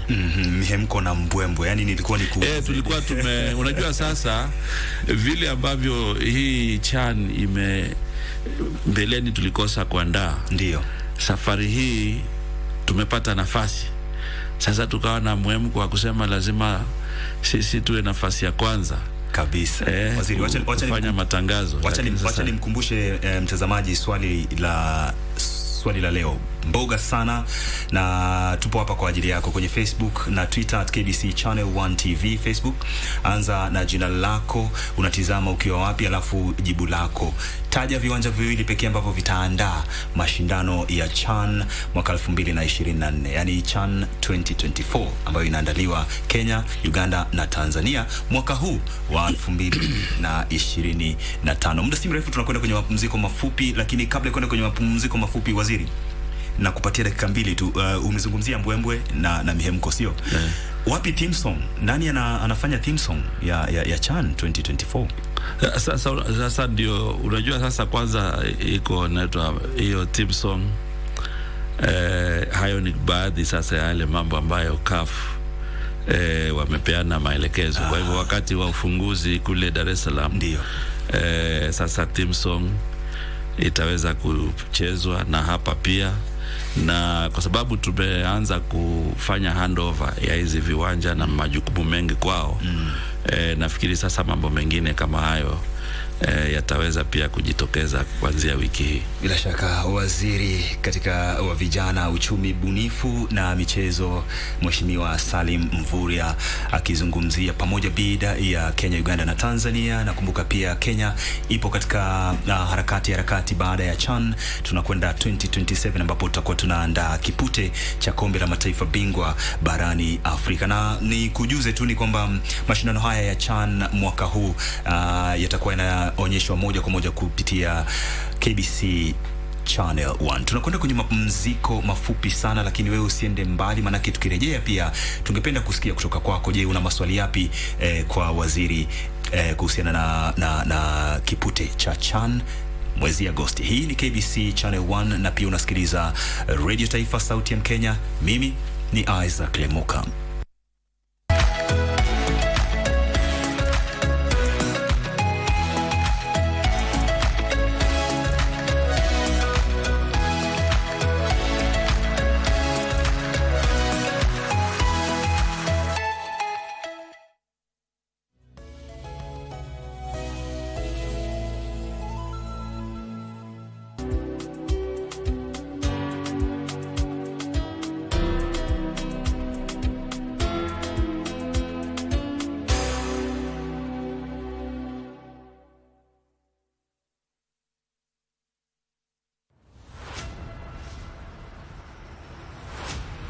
Women's Africa Cup of Nations, Morocco. Feel the pulse of a continent, where Africa's fiercest women warriors clash for glory in the Women's Africa Cup of Nations 2024. Africa's top teams, one crown. Morocco hosts once more, ready to etch new legends into history. Rising stars, one stage to shine. And it is the Copper Queen. They have been waiting for this moment. Here's a chance for a second. South African lead by 2 goals to 0 in this final, and he'll never higher. This is more than football, it's African excellence. It's women's power. Don't miss WAFCON 2024, live from Morocco. Looking to advertise on KBC? KBC announcement services are now available on eCitizen. Visit kbc.ecitizen.go.ke and fill out the online application form. It's simple. 1. Complete the form. 2.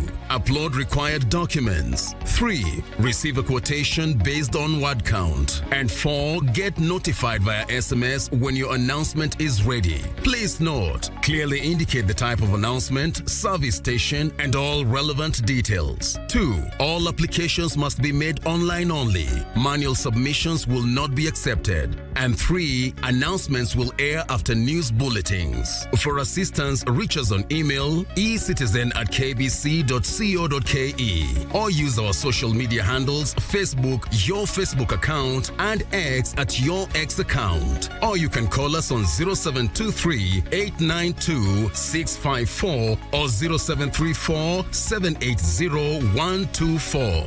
KBC announcements. Simple, fast, and digital. Semana Sports. Hapo. Semana Sports is a bold, enlightening television show that offers Kenyans a direct line to the heart of government operations. Hosted by the government spokesman, Isaac Mwaura. Welcome to Semana Sports Bonga da Gava. This weekly program features candid conversations with senior government officials, cabinet secretaries, and heads of key parastatals as they break down their ministries' achievements, challenges, and strategic plans. Cage aquaculture farming, Yes. 8.7 billion. Yes. So there's a lot of money. There's a lot of, and we have not even tapped the potential. As we get closer to start constructing the first nuclear program, we should have a robust regulatory framework. Thank you, the spokesperson, for this chance, where we are able to converse with our government. Semana Sports. Hii sio story ya jaba. Sio story ya jaba. Mimi ni Mkenya mzalendo daima. Thank you. Tuesday at 8 p.m. only on KBC Channel 1.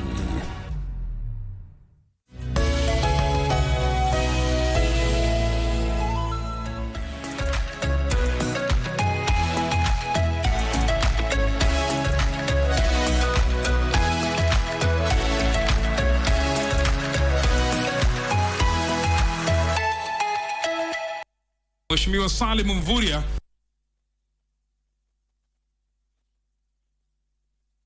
pamoja Mwamkondo pata kwa njia safi. Karibu tena sana mtazamaji, kama ndo unajumuika nasi kwa sasa, jihisi nyumbani, manake nina waziri wa michezo Salim Mvurya ambaye anasema kwamba ni wakati wa kihistoria. Kenya inaandikisha historia Afrika Mashariki kuandaa mashindano ya Afrika pamoja na Uganda na Tanzania, sio tu kuonesha umoja wetu wa kanda, bali pia kuweka Kenya kama kivutio cha utalii wa michezo na uwekezaji. Na anasema serikali inatoa ahadi kwa taifa la Kenya na wananchi wote wa Kenya kwamba tukio hili na hafla hii itakuwa ni tukio la kipekee na la kimataifa. Bwana Waziri, tukiendelea na mazungumzo yetu, ni Kenya, Uganda na Tanzania, sio? Lakini kile ambacho labda naweza kujiuliza, labda ni maboresho yapi ya usafiri ambayo yanafanywa kurahisisha safari kati ya Kenya? Maana najua kuna mashabiki ambao watataka kwenda Tanzania, kusafiri kwenda Tanzania, Uganda, wengine nao kuja Kenya pia kuweza kutazama mechi hii. Je, ni maboresho yapi ambayo serikali imeweka ili kufanya kurahisisha safari kati ya Kenya, Uganda na Tanzania kwa timu, hali kadhalika mashabiki?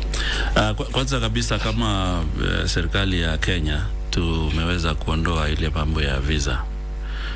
Unajua tayari rais alikuwa ametangaza hapo awali Waafrika hawahitaji visa kutembea. Lakini pia mwezi jana kupitia Wizara ya Usalama wa Ndani pia mambo ya ETA. Ndio. Kwa hivyo wale mashabiki, wachezaji ambao wanaweza kuzunguka katika nchi hizi tatu, hapa Kenya hatutahitaji mambo kama ya ETA katika huo muda wa michezo. Kwa hivyo tayari tumefanikisha jambo hilo na tumewaeleza CAF na tumeeleza pia hizo nchi ambazo zinashiriki. Kwa hivyo hilo ni jambo la kwanza ambalo limerahisisha usafiri. Na pia katika mazungumzo na sekta ya kibinafsi, Kenya Airways pia ni shirika ambalo tuna mazungumzo ili waweze kurahisisha usafiri katika nchi hizi tatu. Kwa hivyo hayo ni baadhi ya yale mambo ambayo tumeyafanya sasa hivi, lakini na hakika tukienda mbele tutazidi kuimarisha ili kusiwe na tashwishwi ama changamoto ya usafiri ya kuingia na kutoka nchi ya Kenya, ili kila mtu aweze kupata nafasi na fursa ya kuweza kuangalia hizi mechi, kwa sababu mechi zingine zitachezwa Kenya, zingine Uganda, zingine Jamhuri ya Muungano wa Tanzania. Na kuna mechi zingine sasa pengine katika robo finali wataweza kutakikana wasafiri waende nchi nyingine, nusu finali na vile finali. Bila shaka. Na lile ambalo nataka kueleza wa Kenya kwamba sisi tunataka sana waweze kupatia support Harambee Stars, kwa sababu maandalizi haya sio tu fursa ya kuandaa, lakini ni fursa ya ushindi. Na kama tunacheza finali hapa nyumbani, timu yetu ya Harambee Stars tunataka iwe kwa finali. Kwa hivyo ile kuwashabikia, kuwaunga mkono itakuwa jambo la muhimu sana, kwa sababu mechi zote za Harambee Stars zitachezwa Kasarani. Ndio. Mtazamaji, ni kukumbushe kwamba ninaye waziri wa michezo humu nchini, Mheshimiwa Salim Mvurya, akizungumzia ujio wa CHAN, yani maandalizi ya mashindano ya CHAN. Yuko na mimi hapa studio. Mengi tutakuwa tunazungumza kuhusiana na ushirikishi wa mashabiki wa umma, afya na mipango ya dharura. Je, mikakati imekaa namna gani? Lakini wewe pia ningependa kukuhusisha uwe mmoja kati ya wale watakaoibuka washindi leo hii na kwenda nyumbani wakitabasamu. Taja tu viwanja viwili nchini Kenya ambavyo vitaandaa mashindano ya CHAN. Waziri, kuna mmoja hapa amenifurahisha ama amenipunga. Anasema vipi? Ati nilikuwa nadhani kwamba tungeandaa mashindano ya CHAN katika towns tofauti kama Kisumu, Eldoret. Ati kipi kilibadilika? Hapana, hatukusema kwamba tunaandaa mashindano. Hatukusema hivyo. Nafikiri kuna jambo tutaliweka sawa. Hii CHAN tunaiandaa na viwanja vya hapa Nairobi na viunga vyake. Kwa hivyo ndio maana tumetayarisha Kasarani, na mechi za Kasarani Harambee Stars itacheza hapo kwa awamu ya kwanza, na zile timu zingine wageni watacheza mechi zao nyingi zitakuwa Nyayo Stadium. Ndio. Kwa hivyo kwa sasa hivi maandalizi ya CHAN, viwanja vitatumika vile ni hapa Nairobi. Kwa mfano kiwanja ya mazoezi pale Police Sacco Ulinzi, na Kasarani kuna annex, kuna viwanja viwili ambavyo pia tumeviandaa pamoja na Utalii College. Kwa hivyo hizo ndio viwanja ambavyo kwa sasa vitatumika. Lakini AFCON sasa tutaweka viwanja vingine tofauti katika miji ya Kenya. Kwa mfano sasa Nairobi kutakuwa na Talanta City, itakuwa imekamilika. Kasarani, alafu Nyayo sasa itakuwa sasa training ground wakati huo. Lakini pia kule Eldoret na Kakamega pia tunaandaa ili waweze kushiriki kwa mambo ya AFCON. Kwa hivyo AFCON ndio tutatoka nje ya Nairobi, lakini kwa CHAN mechi zote zitachezewa katika jiji la Nairobi. Bwana Waziri, katika mazungumzo yako ya hivi majuzi na wanahabari, ulikuwa umesema ndo fursa hii, ndo wakati ambapo Wakenya ni sharti wajitokeze makusudi kuweza kujiuza kwa dunia na kuweza kuuza tamaduni zetu kwa kutumia CHAN. Je, ni mpango upi ama mipango ipi ambayo ipo kuhimiza mashabiki wa ndani na pia wa nje kuhudhuria na kuunga mkono mashindano haya? Kwanza kabisa, kuunga mkono maandalizi na timu yetu ni jambo la uzalendo, kwa sababu kama Wakenya tuna fursa sasa ya kuweza kudhihirisha uzalendo wetu, na uzalendo wetu unalingana na zile fursa mbalimbali za kiuchumi ambayo tuko nazo katika nchi. Kwa hivyo tuna nafasi nzuri ya kuzitangaza. Kwa mfano hivi sasa ni wakati mzuri wa kutangaza utalii, ni wakati mzuri wa kutangaza tamaduni zetu. Na ndio maana katika kamati ya andalizi kuna kamati mbalimbali. Kuna kamati ambayo inaangalia mambo ya utalii, ambayo pia tumeweza kuingiza mashirika ya serikali kama KTB ili wanapotangaza Magical Kenya waweze pia kupata fursa ya kutangaza ubora wetu kama nchi. Kwa hivyo ni fursa ya kiuzalendo, lakini pia ni fursa ya kiuchumi. Ninaona mwezi huo mmoja ambao tutakuwa na dimba hili, kutakuwa na fursa za biashara ndogo ndogo na biashara ya katikati. Kwa mfano kuna biashara nyingi ambazo zitafanyika kwa mahema, kwa vinywaji. Kwa hivyo kuna fursa nyingi ambazo zitaweza kupatikana, lakini la msingi kabisa, ili ulimwengu na Afrika uweze kuitambua Kenya na Kenya iweze kuchukua nafasi yake katika bara la Afrika na katika ulimwengu mzima, italazimu sisi wa Kenya wenyewe tuchukue nafasi hiyo. Tena si nafasi ya bahati mbaya, nafasi ya kukusudia, kuhakikisha kwamba tunachukua nafasi hii, kuweza kuchukua nafasi yetu katika michezo, tuchukue nafasi yetu katika mchezo wa mpira wa miguu, lakini pia tuchukue nafasi yetu ya uzalendo, kuhakikisha kwamba tunazidisha umoja wetu na tunazidisha mazingira ambayo yanaweza yakaboresha uwekezaji. Katika misingi hiyo ya uzalendo, Bwana Waziri, unajua katika hafla kama hizi Wakenya wengi sana huwa wanasema na wanatarajia na wanategemea kwamba wakati Kenya itakuwa inacheza labda, je, mikakati imekaaje katika mashabiki na kamati ya andalizi katika ukusanyaji?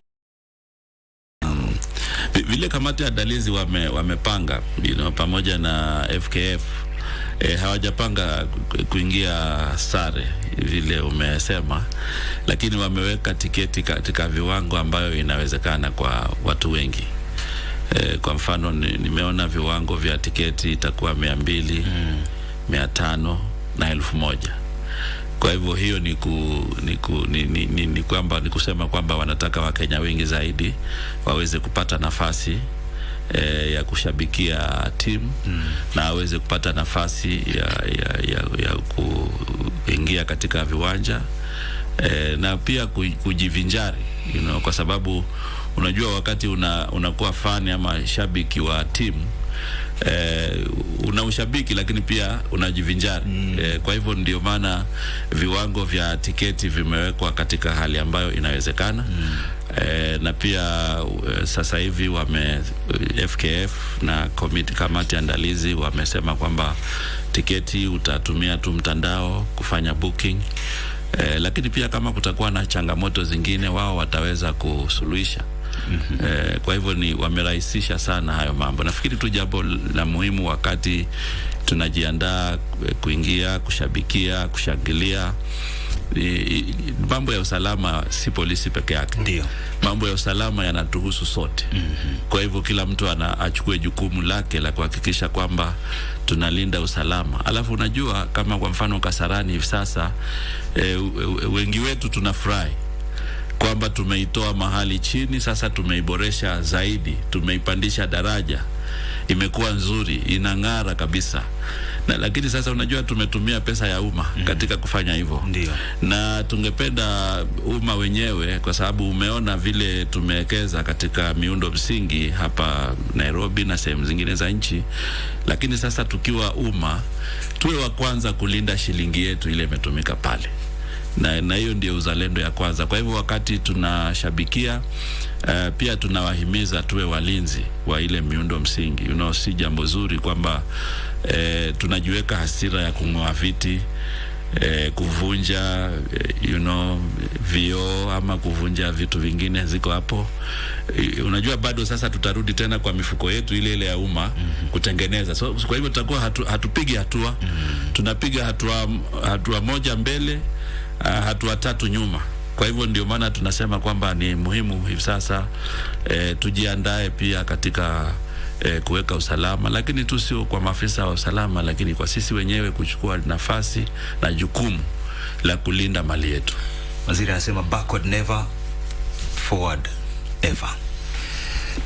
Ni viwanja vipi ambavyo vitaandaa mashindano ya CHAN, rafiki yangu? Kwenye Facebook na Twitter @KBC Channel 1 TV, @KBC Radio Taifa 92.9 FM sauti ya Mkenya, na vile vile pia unaweza kutuma majibu yako kwenye WhatsApp namba 0716103301 kunradhi ni 0716103301. Sawa ndo kama hauna Facebook unaweza tumia WhatsApp 0716103301. Miundo msingi, waziri, pesa umesema umetumia pesa ya umma, miundo misingi ambayo kando na CHAN kidogo tu tuzungumzie Sports Academy. 37 of them, 1.7 billion. Na tumeona wakati fulani hususan baada ya post election violence, UNICEF pamoja na serikali ya Kenya zilikuja zika identify areas ama maeneo fulani taasisi kama vile shule Musingu tulikuwa tunajua wanacheza rugby, Shimba Hills wanacheza netball, na moja kati ya teams ambazo zimefaidika na Shimba Hills, wachezaji wa Shimba Hills ni Nairobi Waters. Unaona kuna Highway Nairobi football. Sasa nyinyi kama serikali ni vipi ambavyo mtaweza kupata watu na wanafunzi licha ya nyinyi kuweza kuandaa hizi academies? Je, hawa walimu wa kuwafunza hawa vijana na kukuza talanta watatoka wapi, na mipango ipi ambayo mmeweka kuona kwamba mnawafunza hawa alafu hawa wanakuja wanawafunza wanafunzi ili kuweza kukuza talanta kule mashinani? Asante sana Isaac. Unajua hii swala ya talanta mashinani ni swala liko na upana, kwa sababu pengine wengi wanaona tu hizo shule za michezo, talent academies, lakini swala ambalo limeangaziwa sana katika mpango wa kitaifa wa Mheshimiwa Rais Daktari William Samoei Ruto. Katika ule mpango wa utekelezaji wa maendeleo ya kitaifa kumekuwa na usisitizo sana ya kuhakikisha kwamba tunaweza kupatia fursa vijana waweze kufaidi kutokana na talanta zao. Ndio. Na hawawezi kufaidika na talanta zao kama hakuna mpango ambao umeimarishwa. Na ndio maana hizi talent academies ambazo sasa hivi kwa awamu hii ziko 37, na tunajua kwamba hazitoshi, kwa hivyo tutaendelea kuboresha na zingine. Lakini unajua si hizo peke yake ambayo tunafanya kwa miundo msingi. Ndiyo. Kuna viwanja ambavyo pia tunajenga nje ya Nairobi katika maeneo mbalimbali. Juzi nafikiri uliona pale Homa Bay, vile kiwanja ilibadilika kwa sababu ya mashujaa, lakini viwanja kama hivyo ambavyo tumejenga kwa sherehe pia tunarudi tena ili kuhakikisha kwamba tumeviandaa viweze kuwa vitega talanta katika sehemu hiyo. na pia Migori hata sasa hivi tumetangaza, umenisikia nikisema kwamba pengine nitaenda Kitui wiki hii, hiyo pia tumeandaa. Kwa hivyo kuna pia viwanja vikubwa ambavyo tunaviandaa katika nchi na sehemu mbalimbali katika maeneo ili kuweza kuwa vitega talanta katika nchi yetu. Lakini sana sana hizi talent academies, hizi talent academies kama ulivyoongea hapo awali, kuna talent tofauti ambazo vijana na wanafunzi wako nazo. Kwa hivyo talent academy huwa iko na nafasi ya wale wanariadha. Tuko na tracks hapo 8 ambayo tunatengeneza, kiwanja ya tracks, tuna kiwanja ya mpira wa miguu, kuna ya basketball, kuna ya netball, kuna ya volleyball, na kuna changing room, kuna mahali ya mafunzo pia, administration. Kwa hivyo tukijumlisha hizo vitengo vyote, ili kusema tuko na talent academy, inatugharimu shilingi milioni 55. Na mbali na academy pia huwa tunasomesha walimu, tunasomesha coaches, tunasomesha marifari, ili wale ndio wawe watambuzi wa hizi talanta na waweze kuzishikilia katika pale mashinani. Kwa hivyo tunafanya kwa ukaribu sana na Wizara ya Elimu ili kuona kwamba tunaweza kupata zile talanta kutoka mashinani. Kwa hivyo kuna mbinu nyingi, si tu miundo msingi, lakini mafunzo pia tumeyazingatia kwa walimu. Na pia unajua kuna wale wengine ambao sio walimu, lakini wanaandaa talanta za vijana pale mashinani katika jamii. Pia hao tunaandalia mafunzo ili waweze kutusaidia kupata hizo talanta za vijana. Na ukiangalia mfumo wa elimu wa sasa pia umesisitiza zaidi talanta. Kwa hivyo ndio maana uwekezaji wa mambo ya talanta unakuwa muhimu zaidi katika nchi yetu kwa hivi sasa. Kwa hivyo tutaendelea kuwekeza ili tuweze kusaidia vijana wetu waweze kutambua talanta zao mapema. Najua vijana pamoja na wachezaji, wanariadha ni wengi wa furaha sana, hususan baada ya serikali kupitia wizara yako kuweza waunga mkono wanariadha, hususan wale waliovunja rekodi ya kina Beatrice Chebet, halikadhalika Faith Kipyegon, na hizi kazi ambazo mnafanya kama serikali kuleta academies. Lakini katika ubunifu, creative economy, Bwana Waziri, je, serikali itawasaidia vipi ama itasaidia vipi hii industry ya creative in terms of fiscal support and incentives? Sekta ya uchumi bunifu kwanza iko vitengo viko wizara tofauti, lakini jambo la muhimu ile ambayo tumekubaliana ni kwamba tutaweza kuwa na utambuzi wa wale ambao wako katika hiyo sekta. Unajua wengine wako sekta hiyo wakiwa waimbaji, wengine ni waigizaji na njia nyingi za ubunifu. Na ndio maana mwezi uliopita tarehe 5 tulikuwa na kongamano la kimataifa ambayo tuliweza kupata wawekezaji wa kimataifa wa kutoka Amerika ambao pia tuliweza kuwaunganisha na wale ambao wanafanya ubunifu katika nchi. Na hivi karibuni pia tutakuwa na kongamano la kitaifa ambao litatambua wale wanafanya sekta hii ya ubunifu. Na jambo moja ambayo pia tumefanya maandalizi yake ni kwamba tutakuwa na ile tunaita studio mashinani ambayo itaweza kuwasaidia wale ambao wako katika hiyo sekta ili kuweza kuona kwamba wanaweza kufaidika. Na sasa hivi pia tuna sheria mpya ambayo tunaijadili na bunge. Kwa sababu ukiangalia hii sekta ya ubunifu katika sheria zetu nyingi haimo. Katika mambo mengi kuwa yanasuluhisha mambo yao hayajawekwa katika mfumo wa kisheria. Kwa hivyo sasa hivi tunatengeneza sheria ambayo itaangazia kwanza utambuzi wa uchumi bunifu, lakini pia tuweze kuwalinda kutokana na wale ambao wanaweza kuchukua vipawa vyao wakafaidika na wenyewe wasifaidike. Kwa hivyo tuko katika huo mchakato wa kutengeneza hiyo sheria. Iko bill ambayo sasa hivi inaenda kwa public participation ili tuweze kupata maoni na kuweza kuweka msingi katika uchumi bunifu ambao unaweza kuwasaidia vijana na wale ambao wako katika sekta hiyo ya ubunifu. Bila shaka waziri, asanti sana. Tulikuwa tumeuliza wewe mtazamaji kwamba ni ututajie viwanja vipi viwili ambavyo vitaandaa mashindano ya CHAN. Sawa sawa, ni viwanja vipi ambavyo vitaandaa mashindano ya CHAN? Viwanja viwili. Kwenye WhatsApp kuna moja anasema Muturi watching from Kiambu, fields to be used for CHAN in Kenya, Kasarani Sports Center na Nyayo Stadium. Asante sana.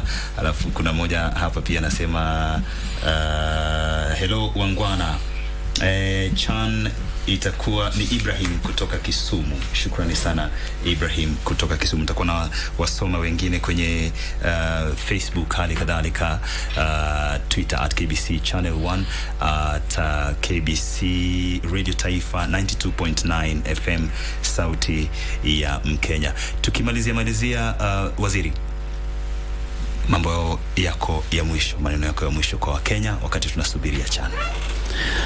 Kwanza mimi nataka kuwahakikishia Wakenya kwanza saa hii CHAN imewasili hapa nyumbani Kenya. Kwa hivyo tunawaomba sana Wakenya wote tuweze kushirikiana, tuweze kuwa na umoja na tuweze kudumisha amani, na la muhimu tuweze kuishabikia timu yetu Harambee Stars, kwa sababu nia yetu si tu kuandaa, lakini tunataka ushindi.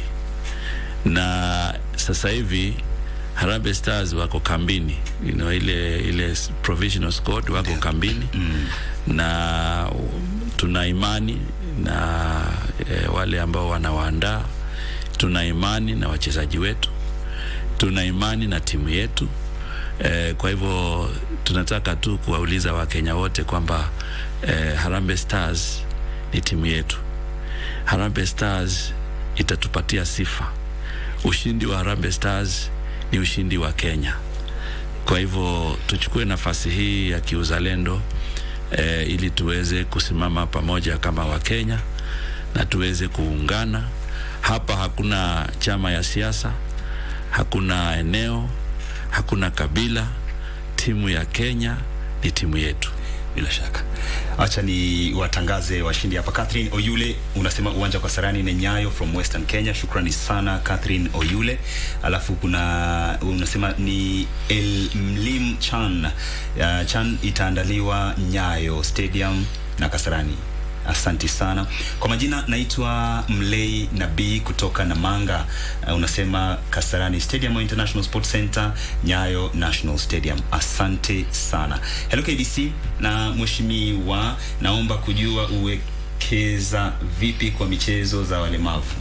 Swali lakini umekuja late kidogo. Joshua Nkomo anauza swali ambalo ningependa sana kumuuliza bwana waziri, na tutakuwa hapa lakini usijali. Kuna mmoja hapa anasema Muturi watching from Kiambu, fields to be used for CHAN in Kenya, Kasarani Sports Center na Nyayo National Stadium, both Nairobi. Hawa ndio washindi wetu watano ambao nimewataja hapa. Sawa sawa. Rebecca Cherotich, asante sana. Umesema kuna Mama Chris, viwanja vitakavyoandaa mashindano ya CHAN ni Nyayo Stadium. Sawa. Bernard Omukunda pia unasema CHAN itaandaliwa Kasarani na Nyayo. Alafu na SB Eric ni Nyaonga ukiwa Mombasa, unasema swali ni je, Harambee Stars wamejipangaje? Wamejipanga vizuri. Shukrani sana waziri wa michezo wa Kenya bwana Salim Mvurya kwa kujumuika na sisi leo hii. Umeahidi nchi kuwa tuko tayari kabisa kwa mashindano ya Afrika ya CHAN yanayoshirikiana na Uganda na Tanzania, na umesema kwamba umesitiza uboreshaji wa viwanja muhimu na uratibu mzuri wa kanda hii, na tukio hili linatarajiwa kuimarisha utalii wa michezo na hali kadhalika kuacha urithi wa wana michezo kote barani Afrika, si taifa la Kenya. Tunashukuru tena sana bwana waziri. Asante sana. Hii ni KBC Radio Taifa, hii ni KBC Channel 1. Mimi ni Isaac Lemoka. Tukutane wiki ijayo.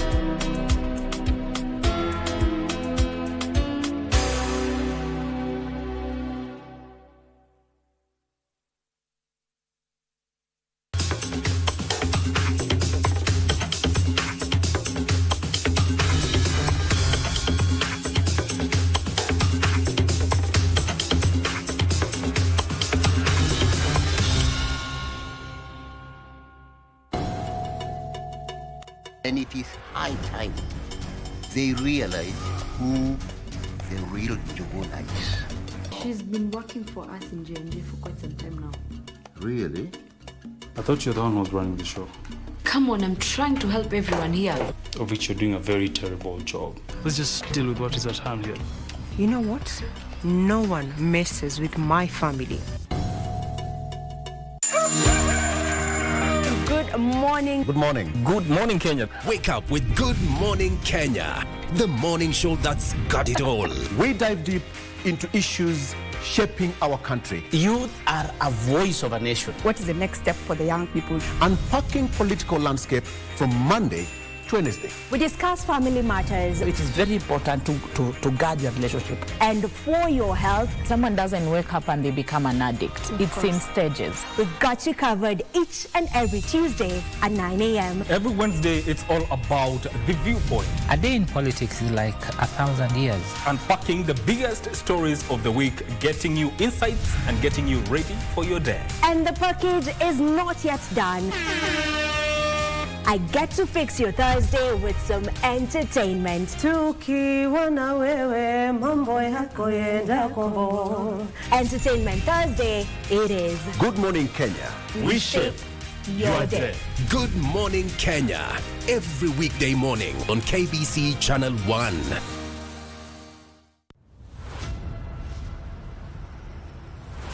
It's Women's Africa Cup of Nations, Morocco. Feel the pulse of a continent where Africa's fiercest women warriors clash for glory in the Women's Africa Cup of Nations 2024. Africa's top teams, one crown. Morocco hosts once more, ready to etch new legends into history. Rising stars, one stage to shine. And it is the Copper Queen.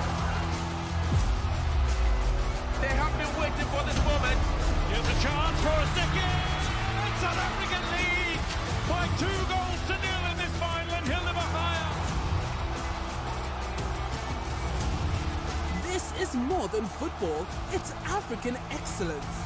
It's women's power. Don't miss WAFCON 2024. Live from Morocco.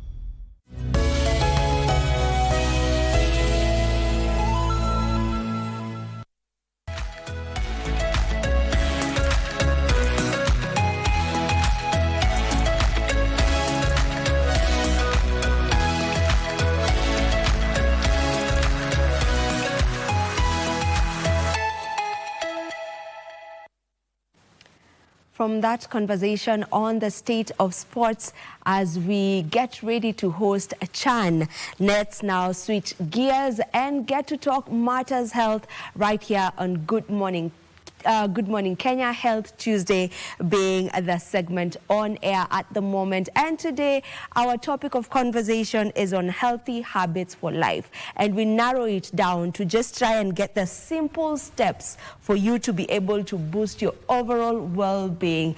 And to help us with this conversation is one Jane Ngatia. Jane Ngatia is a counseling psychologist, and she's also a university lecturer, and she's here to just try and give us the tips to us ensuring that we have overall well-being. Welcome to the program. Thank you. I'm glad to be here. It's a pleasure to have you on the show today. Now, when we talk about well-being, what are we generally looking at? Well, that's a very good question, and I believe the viewer will benefit from it. Yes, total wellness. We are talking about I feeling fit. And this begins from, let me say, from the hair to the toe. From the hair? Yes. Yeah. I have to be feeling good. I have to be able to move around, or at least do my things. I have to be able to think straight. And I have to be able to do what I want to do at any given time. So if I'm not able to do something that should be done by myself, or to think straight, or to feel generally like I'm good to go, then I'm not well. Yeah. So it's overall. It is overall. From the hair, as you put it, Yes. to the toenails. To the toe. Yeah. I have to be feeling it is well. Yeah. If I want to use a kind of checklist, I would be able to tick, yes, from the head, I know what I want to do today. I want to know, I know what I want to say.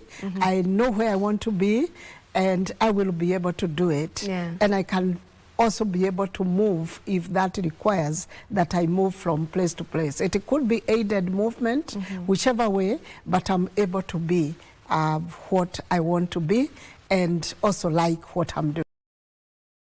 Okay. Yeah. And you know, to be able to build such wellness, you know, I am sure there are habits that one needs to have in place.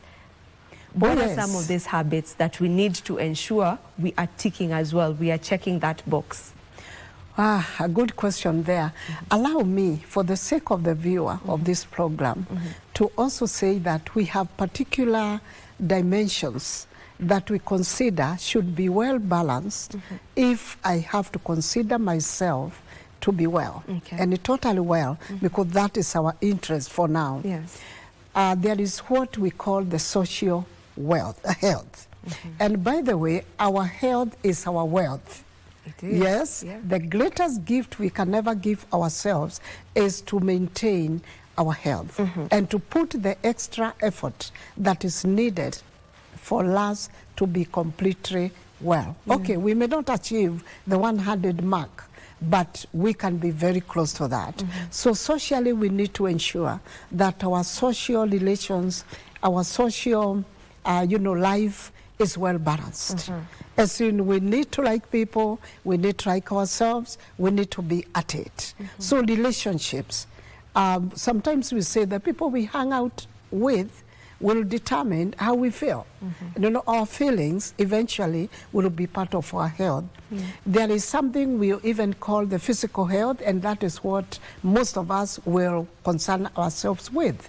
Physically, absence of disease, that is also our health. But we need to remember that absence of disease does not completely define our wellness, because we also have another dimension, and that is our spirituality.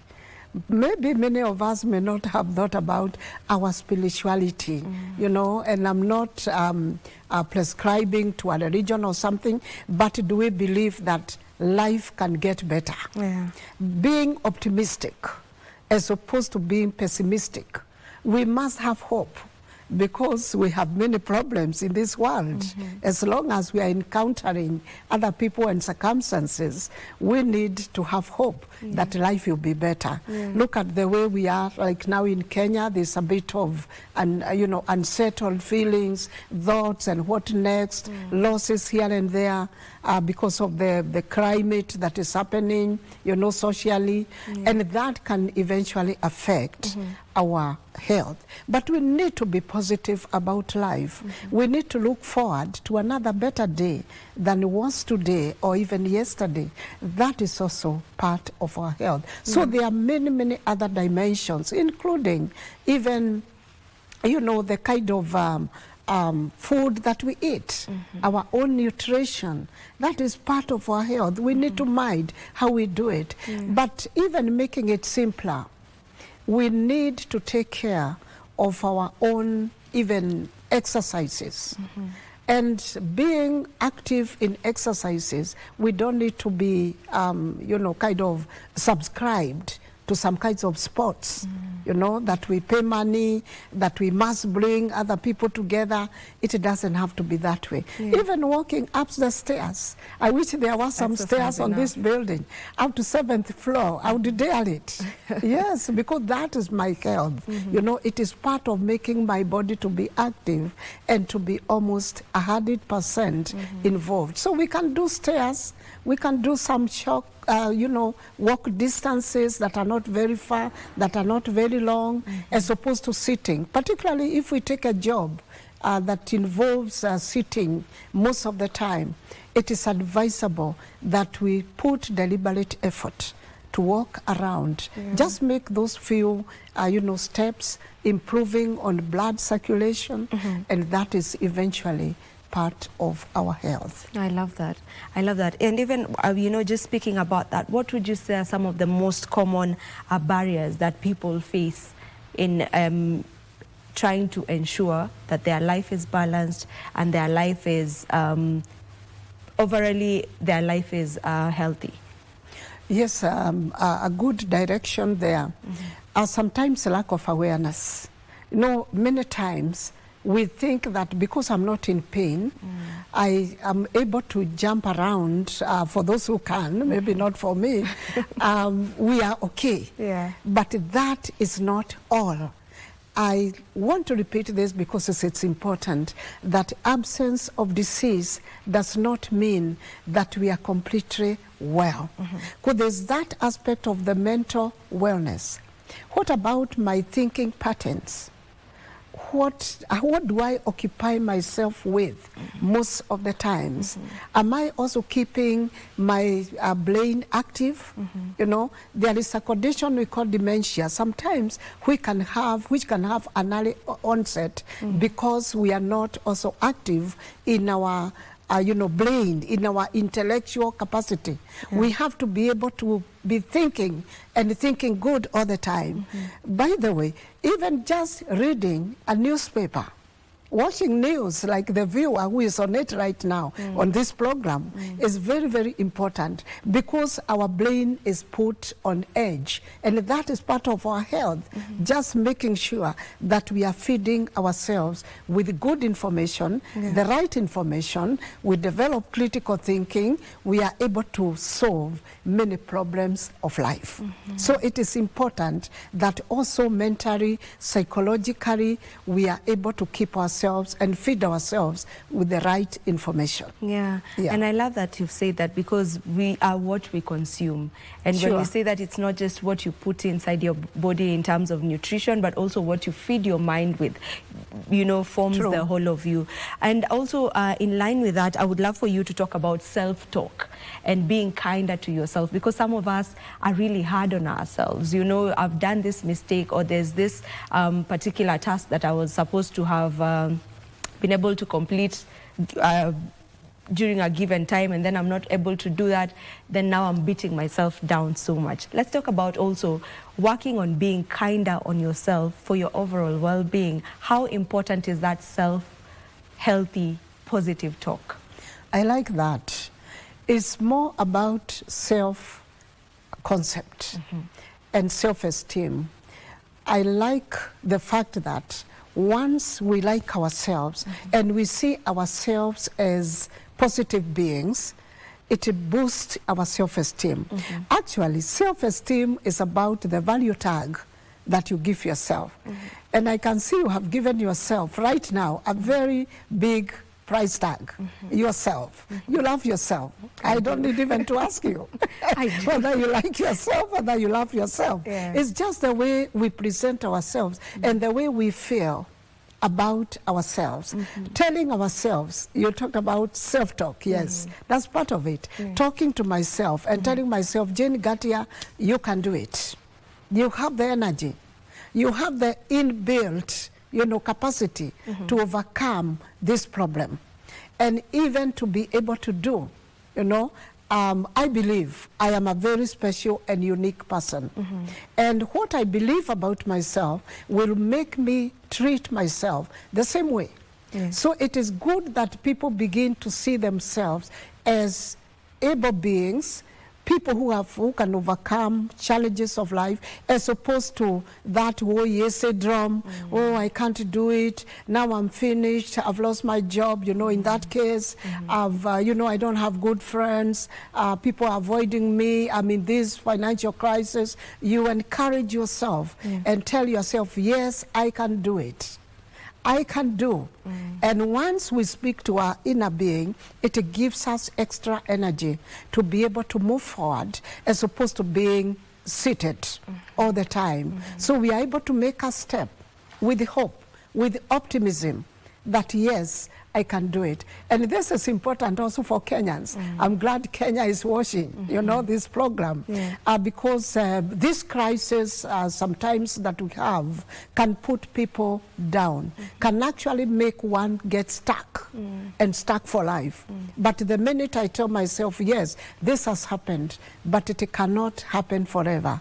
I mean, it cannot put me down. It cannot overcome me. And then I lift my hand, like asking, is there someone who can hold my hand so I get out of this dip? I could be on the deep end. I'm not a swimmer, but there must be a way in which I can get out of that pool without drowning. So that telling oneself, yes, it's possible. It can be done. I can overcome this. And looking back and telling myself, yes, I've had equally difficult situations, but I can overcome this. That is part of mental health, and sometimes it begins with oneself. And by the way, our health and total wellness is a personal responsibility. It starts with me. And then I lift my hand where I'm defeated, or I feel like a sense of defeat, and I'll be lifted up. And that's why we talk of a social being, because society may come in and lift my hand and show me where the light is. If I felt like I'm in a dark room. And you know, we live in this life, and in life, we can't avoid stress, you know, like stress is inevitable. In one way or the other, you'll just have something that is messing around with you, with your mind, you know, there's something that is disturbing you, or there's one thing or another that is just making life a bit difficult for you. You've mentioned one way of coping with such is just by working on yourself, speaking to yourself nicely, because I believe that that is also one way to do it. As you've said, you just speak yourself out of it and tell yourself, well, it might be bad right now, but things are going to get better. Always live with hope, right? Maybe what are other ways that one can be able to cope with the stress, and having in mind exactly what you said. Right now, we're living in an atmosphere that is a bit quite stressful for many people. That is very important. I would like to pick on that issue of stress first of all. Some research done by interested psychologists established that stress is all over us. I just need to step out of where I'm sitting to get stress. It's everywhere. It is all around us. But fortunately, stress is not from, inside us. It is an external kind of concept.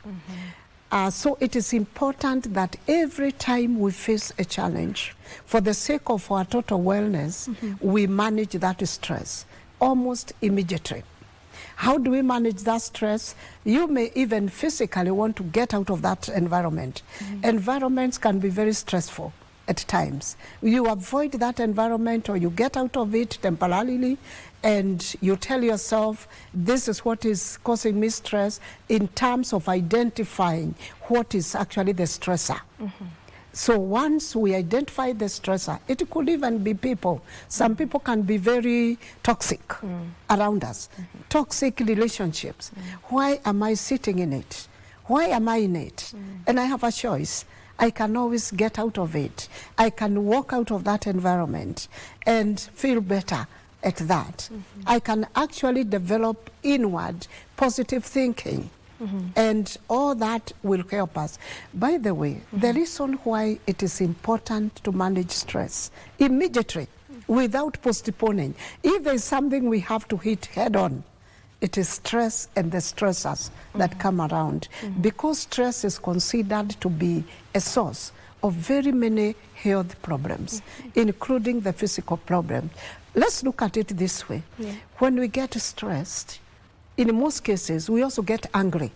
Because there is that sense of helplessness. You're quite irritable. Yes, and we get irritable, well said, agitated, and it pulls, I call them cousins. Oh, the cousins that stress has, if to a person, you know, they'll come along.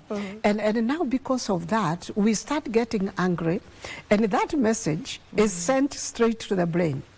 It's a very technical and biological process. Now the brain interprets that as there is an enemy that is invading my entire body system.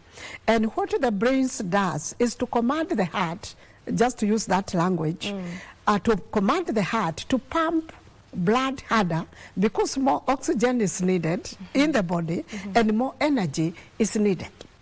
Now what does that do to our hearts? Keeps the heart on high alert, because there is that perceived invading enemy.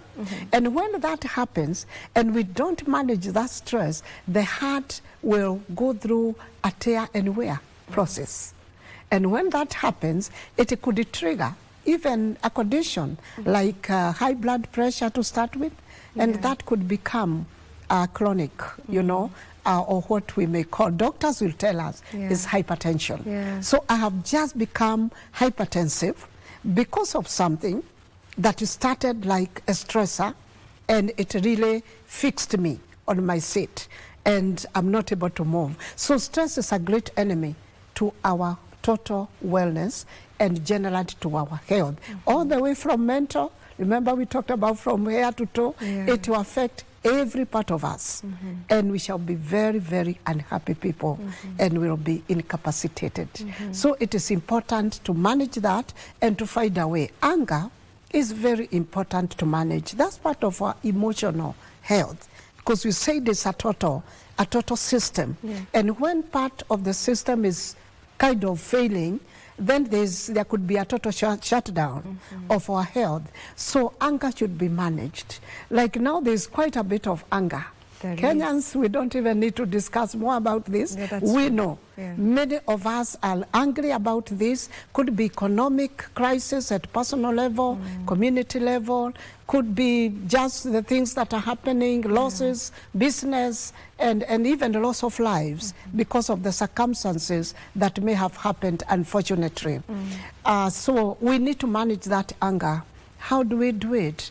We need, again, to give ourselves some self-assurance that, yes, I'm not feeling good. But then talking about anger, just saying, I feel so angry, telling someone and talking about it.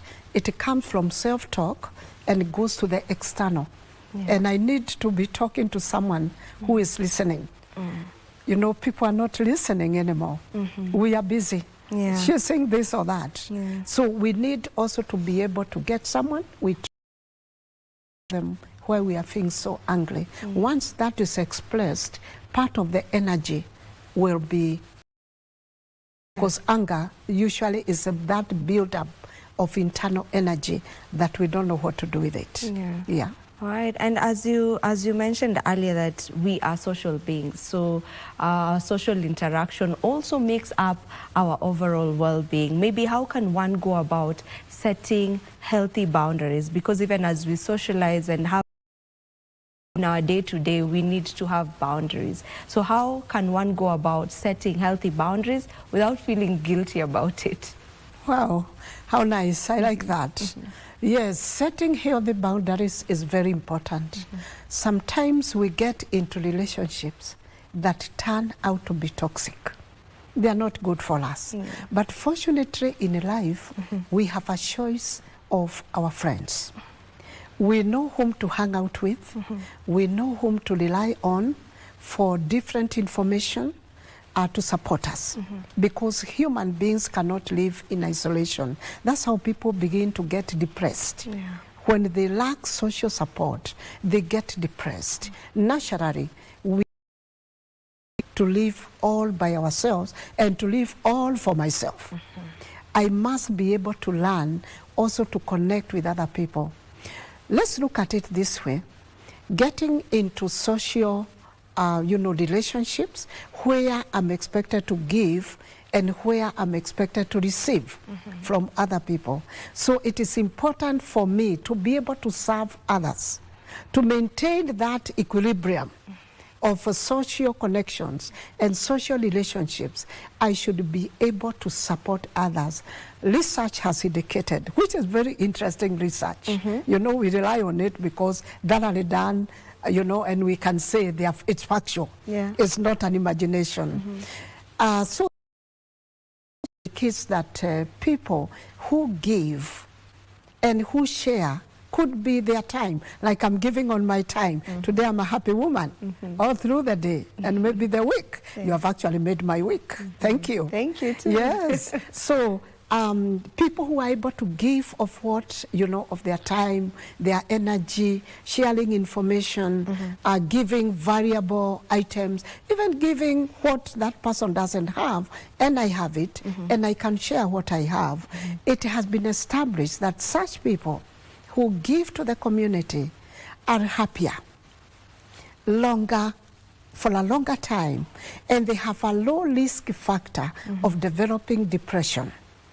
They increase generally their happiness, and they have longevity of life. They live longer. Oh, I want to live longer. I want to live to, I wish, up to 100. God granting me the opportunity, happier, thinking straight, no dementia. That's my prayer. And so I'll put all the effort to give what I can give and to share and keep healthy relationships. Just having people around me in times of need and in terms of I need their support, it helps so much. It lifts my spirit, my inner being, and that is part of my emotional health. And so I'll be building capacity, because it's an all-round. We said it's like, a kind of many units that make my total wellness. And so mentally, I'll be thinking, yes, I have people I can rely on. Emotionally, yes, I see people around me when I need them, and that makes me feel good. And just giving, stepping out of my comfort zone to support someone who needs my support, it makes me feel so good and happy for the day, as I've said. And you can see it. Yeah. Yes. For sure. You look like a happy person. Thank you. For sure. Now, even when we talk about mental health specifically, there's so much myth that surrounds that particular topic. Maybe what are some myths around mental health and mental well-being that you would wish people would unlearn? Oh, yeah, so much to unlearn from there and to unhook, for that matter. Thinking that when I say I'm not feeling okay in my mind, I'm not able to remember a few things, some kind of mental confusion, anxiety that affects my mental health and all that. Some people would think I'm weak. And I've had a few people asking me, Jane, really? You were saying that you are feeling a bit confused and loaded in the mind, and like a sense of I'm not sure where to start, not wanting even to read anything. And I say, oh yes, me too, I'm human. And maybe something is disturbing me. Let's say there's a stressor still hanging on. Let's say I'm not able to solve this financial crisis or problem, whatever kind of thing it is. There's this member of the family who is not doing so well, and it becomes my concern. So some people think that is weakness, that I should walk, stand, run, probably even run seated, that kind of imagination, which is not possible. So it shouldn't be seen as a weakness. People who even develop, unfortunately, mental illnesses that require medication from our good doctors, our good psychiatrists, and all that, it should not be seen as a weakness. Rather, the person needs more support to make good progress in their even medication, and to be encouraged that this has happened to me, this is an illness, has happened to you, and it could happen anywhere else. We all suffer from one kind of illness from time to time, but we are not stigmatized. I would even dare say to our Kenyan community and the international community as well, how comes When I say I have pain on the back, I'm not stigmatized. But when there is a mental issue that even requires medication, someone will look at me like, this one is not a person to be near, to be too close. That is not good way of looking at it. It's an attitude, but probably I would also forgive anyone who would get into that because they may not be aware. And that is on why we are here, to do this sensitization. Yes. So support a person who seems stranded. And sometimes a person who could even be grieving. Grieving creates a mental state in us. And all they need is someone to support them, to be around them, to encourage them. So people who seem mentally stranded, because that's the least understood area, need to be supported. Step out, go support that person. Let's find out, what are they going through? Issues of depression. People have been depressed. That's a mood disorder that also affects our mental wellness. And kind of, we even think they are pretending. They are just putting up a show, because they want sympathy or something, which may not be true. Let's try to understand them so that they don't get deeper into that depression, which could even resort to suicidal ideations, and it can be tragic. So it is good for the community to know that wellness is what we all desire. When a person doesn't seem to be in their right state, they are not pretending. They are calling for help. Give them and a listening ear, give them an audience. Yes, let's step in, keep them going, keep each one of us going, so that we have a healthier community, we have a healthier Kenya, and international community, and the world will be a better place for all of us. Absolutely, I agree with you on that. Now, sometimes there are habits we have in our day-to-day, and we know very well that they are not good habits. Probably it may be substance abuse or just a habit that you may be having, and it's not right for you, and you're working towards changing it. But why is it that at times it is so hard to, make lasting changes on particular habits that very well these ones are not good for my well-being? Is there a psychological term behind that? Is there just something that explains that very well, I need to be changing this, but then you're not making lasting changes towards that? Wow, very good there. I believe the viewer today is benefiting a lot this morning, as usual. Yes, there is something we call making the right choices and engaging goodwill. We have to be aware that once you make the wrong step in your health matters, it could affect you, because you could get into a trap that you are not able to come out of. So we all know somehow, by instincts even, that abusing drugs is not a good thing. It will eventually affect us. So why did I want to touch in the first place? Why did I take that first drink that got me into dependence and addiction? And eventually I am caught in the trap. I'm caught in the web. I cannot release myself.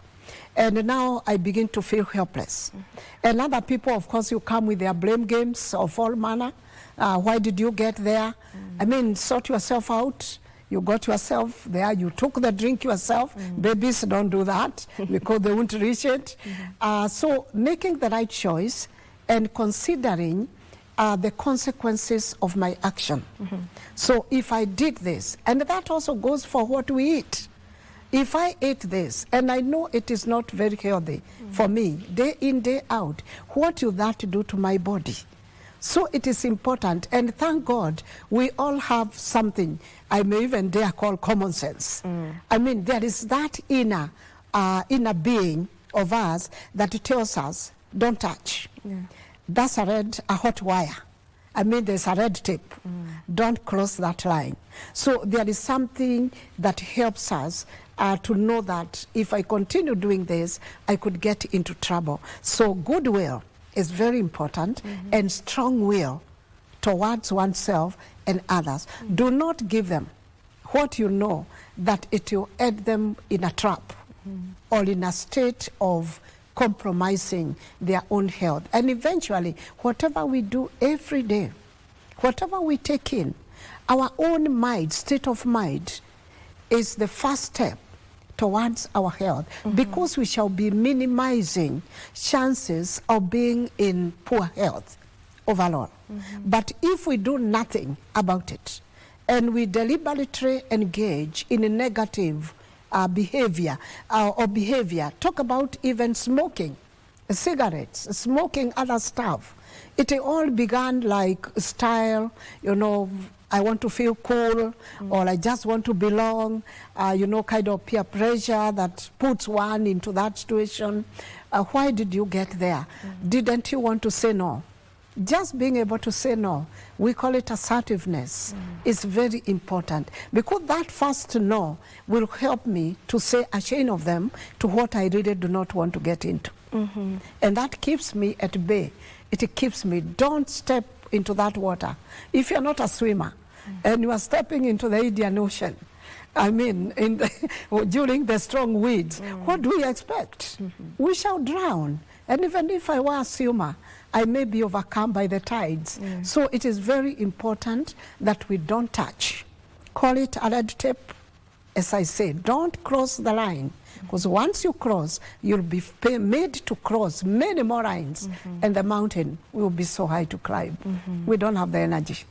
Yeah. Okay. I would not want us to finish this conversation without talking about the role of, because some of us might overlook sleep because, well, we're living in times when things are so fast-paced. We want to make sure that we are earning a living here and there, so we may not be getting enough sleep. What role does sleep have in ensuring our overall well-being? Wow, a good one. Sleep is naturally given by the Creator who created us, whatever name we want to call him, but it is given for us to be able to survive. When we sleep and sleep well, we wake up feeling like, phew, you know, the world is new. It's a real good morning, Kenya, for those who are in Kenya. It feels good because when we sleep adequately, and we are talking of, if we can do 6 hours, if we are not under so for much, adults, the weight is not so much, 6 to 7 hours, 7 at most, not beyond. Sleeping 4 hours is too little. I mean, if that was our day-to-day routine, it will wear us out. Because when we sleep, we relax, the body rejuvenates itself, the worn-out cells are able to recreate themselves, our memories are consolidated and all that. And so we wake up thinking well, thinking fresh, and our bodies are re-energized. Because when we are working, when we are awake, we go through a tear and wear, you know, kind of process. Because we are working, we are thinking, and all that put us on our toes. So it is good to have good sleep if we want to have good memory. And if we want to be able to remember what we learned, yes, and this is critical, or what we want to do next. If we want our bodies to remain strong, we need to be able to relax, because we are not like a machine. By the way, even machines do stop. Sometimes we drive for many kilometers, some of us, and you want to take, you know, a break. You even want to step out. The engine has to cool a little. Otherwise, our bodies are even more seriously in need of some break. We need to take a break. We cannot work around the clock, and we cannot run like, you know, the world is ending today. By the way, if it did, that's the end of my problems in this life. Well, I didn't expect that, but yeah, I get what you mean. But just, we should ensure that we at least take time off to just relax and allow our bodies to rejuvenate themselves. As we come to a close, maybe for the viewer who's watching us right now, what are some questions that you would say are check-in questions that maybe one should be, you know, asking themselves to ensure that they stay grounded? Maybe questions they may ask daily, weekly, monthly? What are some check-in questions that you feel are important to always ask yourself? Yes, I wish I could even ask Kenyans straight on on a camera. I'm not sure. That's your camera. Go ahead. Go ahead. We're here. I like speaking to Kenyans. I love Kenya. I'm a Kenyan in my blood. I mean, I love it. I love my country, and that's why I'm here, because I want to share this information. And some of the things that we can always ask ourselves as you wake up every morning, assuming you had a good sleep. Did you sleep well? Did you relax? Do you want to do some exercises in the day, walking around, doing some stairs? If you go upstairs once in a while, even in your home, have you exercised? Have you eaten right? Have you eaten that balanced diet to keep yourself healthy? Because your health is definitely your wealth. And I want to remind you, our lovely Kenyans, that your health is your personal responsibility. It begins with you. Do it right, and you live happier, and you live longer, and you'll be less stressed. Even though stress will hang over your head. Be optimistic. Are you optimistic today? As you wake up, you woke up this morning, and we are saying, good morning, Kenya. Are you able to say that from the bottom of your heart? So keep healthy. Let's support each other. Have you supported someone today? Reach out and see whom you can support. That will make you happier, less stressed, and you live longer. I think we all want to live longer and fight these problems of life and benefit from what life would give us. Yeah. That's my take. We all want to live longer and healthier and happier, not just living a long life and you're not happy. True. Right? We all want to be happier in this. Thank you so much for all the light that you've gotten to shed on this particular topic. The questions that you've posed to Kenyans are really important questions, and I feel like if we are able to work around those questions and being able to answer ourselves those questions, then we may all be able to live meaningful life, even with the stressors of life. We'll just be able to get to live a proper life and a healthier one. Maybe there's one last thing you may want to share before we call it a wrap. Yes, again, I would speak to Kenyans. Kenyans, let's keep healthy. Let's avoid anything that you compromise our total wellness. We need each other. We need this country. We need ourselves in it. And the reason why we are living today, even to hear this morning, and I mean this program, and to watch this program, is because you have a responsibility. Let's keep together and let's learn to support one another and love our country above all. All right. Yeah. Thank you so much. That was Jane Ngatia. She is a counseling psychologist and a university lecturer as well. We appreciate that you are able to grace our show this morning. And there's something that she said. She said that research shows that people who share, people who give, live a happier life. And just to let you know, today is actually National Give Something Away Day. So whatever it is that you feel you can share with somebody, how about we take advantage of this day and be able to just share that thing to the other person. For us ladies, I know our closets are usually very full, and there are clothes that you never wear, there are shoes that you never wear. Get to share it with someone, and it will make you feel even happier because you've gotten to do something for someone that you don't even need help back from them or need anything back from them. This is where we get to end Good Morning Kenya for today. Thank you so very much to each and every one of you who began with us early in the morning until this point in time. We appreciate you. My name is Vivian Dago. Do enjoy the rest of your viewing. Goodbye.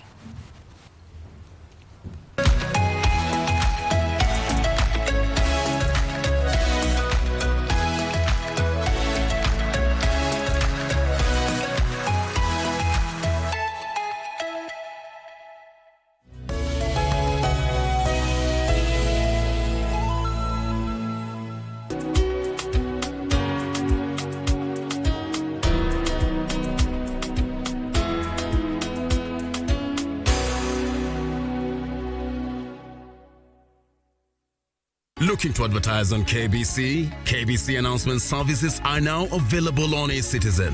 Visit kbc.ecitizen.go.ke and fill out the online application form. It's simple. 1. Complete the form. 2. Upload required documents. 3. Receive a quotation based on word count. And 4. Get notified via SMS when your announcement is ready. Please note, clearly indicate the type of announcement, service station, and all relevant details. 2. All applications must be made online only. Manual submissions will not be accepted. And 3. Announcements will air after news bulletins. For assistance, reach us on email ecitizen@kbc.co.ke or use our social media handles, Facebook, your Facebook account, and X at your X account. Or you can call us on 0723 892 654 or 0734 780 124. KBC announcements. Simple, fast, and digital. And Lamin Camara with his first career goal. Ni muda wa kuhesabu kwa ajili ya kusherekea fasili na asili ya soka barani Afrika. Ligi za ndani na magwiji wasiotambulika.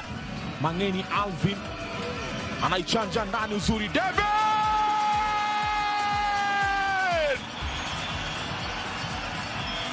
Michuano ya CAF ya mataifa ya Afrika 2024 ni njia ya kuzindua kupanua mtandao wa wachezaji ulimwenguni. Timu itakayoshinda itazawadiwa dola za Marekani milioni 3.5 pamoja na kujivunia kulinyanyua kombe hilo.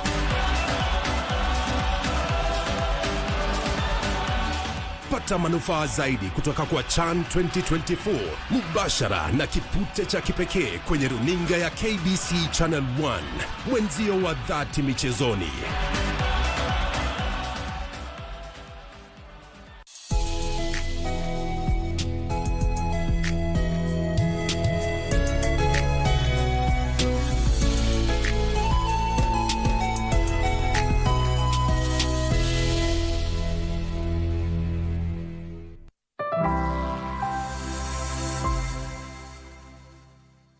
Be honest. How much time do you spend on your smartphone a day? I'm on mine way too much, and I'm not the only one. Some people find this increase in screen time worrying, especially when it comes to kids. According to a study by the OECD, nearly every 15-year-old owns a smartphone in the 38 member countries of the organization. Distractions, stress, and addiction are on the rise. So how should we deal with this and find a healthy balance with our smartphone use? I'm guessing your phone isn't far away from you right now. Usually, we're on them a lot. That also means we are constantly available, continuously messaging and distracting ourselves and, quite frankly, others too. It's a vicious cycle. And phones also give bullying a whole new platform. This can become a serious issue, especially in schools, leading to some schools even banning their use. In Brazil, using smartphones in school has been forbidden by law since the start of 2025. Students deposit their phones in the morning, in their lockers, for example, and can only use them once the school day is over. The idea behind this is to reduce distractions. I'm more focused now. I used to be anxious about people messaging me. I always want to check my phone. Now, all I can focus on is school. I like it, and the lessons have been going well. Phones can still be used in emergencies and for teaching purposes. The Brazilian government hopes that the law can help students to concentrate better, as well as benefit their health. It's also supposed to make the students interact more with each other. In real life, of course. We are regaining social interactions, something we had lost due to all the screens and phones. The kids were glued to their phones and had trouble controlling how much time they spent on them. You see, if adults can't control their screen time, how can we expect the kids to do so?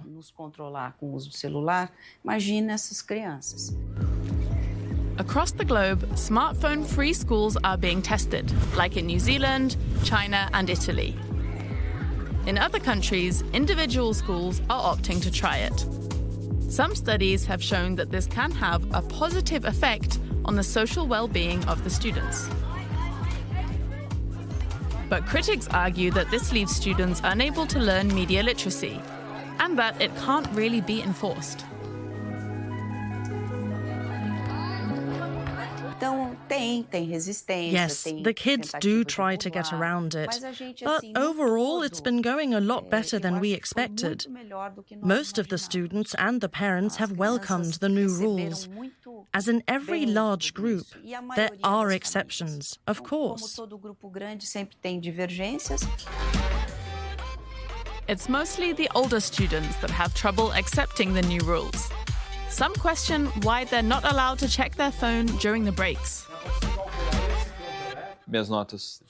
My grades and my performance in class have improved. But there's also a downside to it all, because the truth is that it makes communicating much harder. Almost all of it happens on our phones nowadays. And the first thing I do when I leave school is check my phone. It's almost become a necessity. Even at schools that have banned the use of phones, 29% of pupils use them anyway.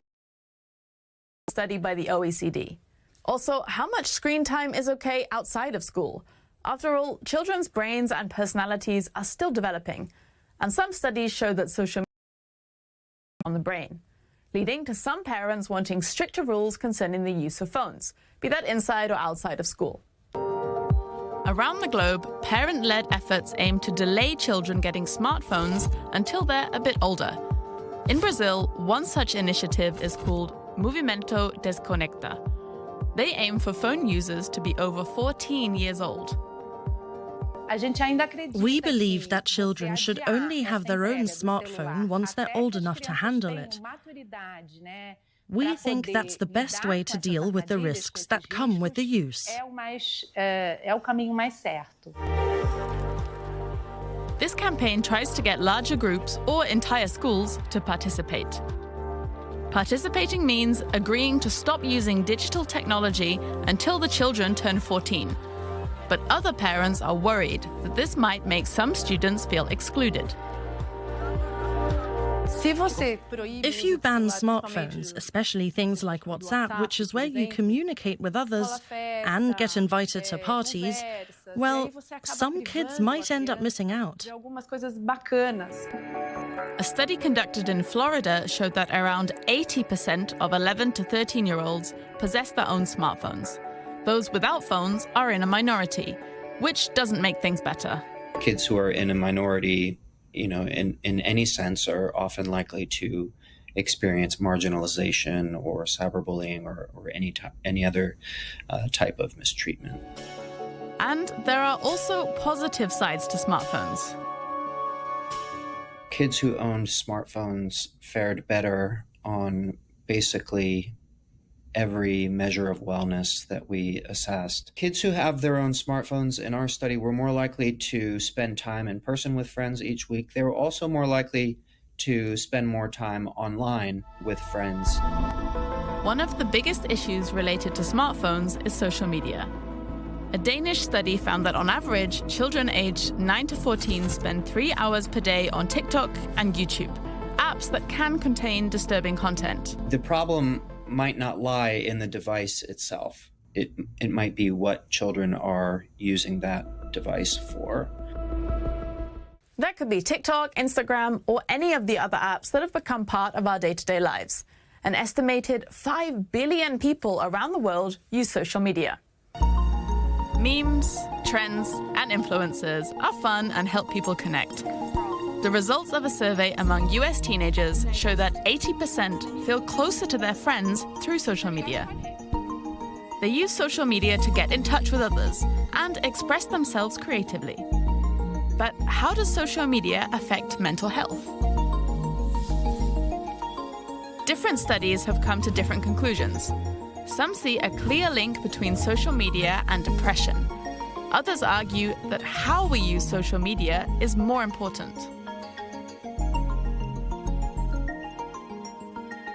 We found that extremely heavy social media use was associated with depression and anxiety, but only among children who use their favorite app for 6 hours or more a day. Social media can also be a negative influence when it comes to eating disorders and increase the pressure to adhere to unhealthy beauty standards. Posting on apps always invites others to comment. Justin Martin and his team found that the constant influx of opinions also affects children. Kids who frequently post things publicly online were more likely to report feeling depressed, feeling anxious, being angry, and losing their temper, to report lower self-esteem. These feelings can be a reaction to negative comments or to being ignored. If it all ends up being a bit too much, spending time on social media is probably not going to help. Of course, you can turn off notifications, set time limits for apps you use frequently, or just try to use it less when you're with friends. In fact, a recent survey among British adolescents revealed that almost 50% would have preferred to grow up without the internet and actively feel worse after a scrolling session. And honestly, I get it. To prevent this from escalating, Australia is now taking action. Social media is doing harm to our kids, and I'm calling time on it. So what does he mean by calling time on it? Well, from late 2025, kids won't be able to sign up for social media until they're 16. That's a big jump from the usual 13. Although a lot of younger kids just lie about their age anyway. But if platforms don't play by the rules, they could be hit with fines of up to 50 million Australian dollars. So how exactly does the Australian government plan to make sure this actually happens? Social media platforms are prohibited from saving ID documents for age verification by law. But there are different alternatives, like using selfies to assess the user's age, or having parents confirm it. This British company is currently testing which method is more reliable and safer. Age assurance systems don't collect data. They answer a question. The question is this person old enough to access this service? Once they've answered that question, they have no need for the data or the system again whatsoever. Criticism has come from data privacy groups, especially because this concerns kids. Organizations like Amnesty International want social media platforms to be forced to delete problematic content instead of new age restrictions. Other countries are keeping a close eye on what's happening in Australia. New Zealand and Indonesia are already thinking about introducing similar rules, banning kids under 16 from social media. But while everyone's talking about social media and screen time, there's something else we shouldn't ignore. Other apps can be just as addictive. Take online games, for example. They're exploding in popularity among kids and teens. And it's not just about fun anymore. These games are designed to keep you hooked for hours. So it's not just about scrolling. It's also about tapping, swiping, and gaming non-stop. Estimates say that 94% of Generation Alpha, born in 2010 and later, play games on their phone, computer, or console. Often, they play for hours. In Europe, almost 1 in 4 adolescents plays up to 4 hours daily. Gaming itself is not a problem. It allows people to be creative and keep in touch with friends. But gaming a lot can also make it harder to stop, and some games contain hidden dangers. The gaming platform Roblox, for instance, contains secret, violent games or gambling mechanisms.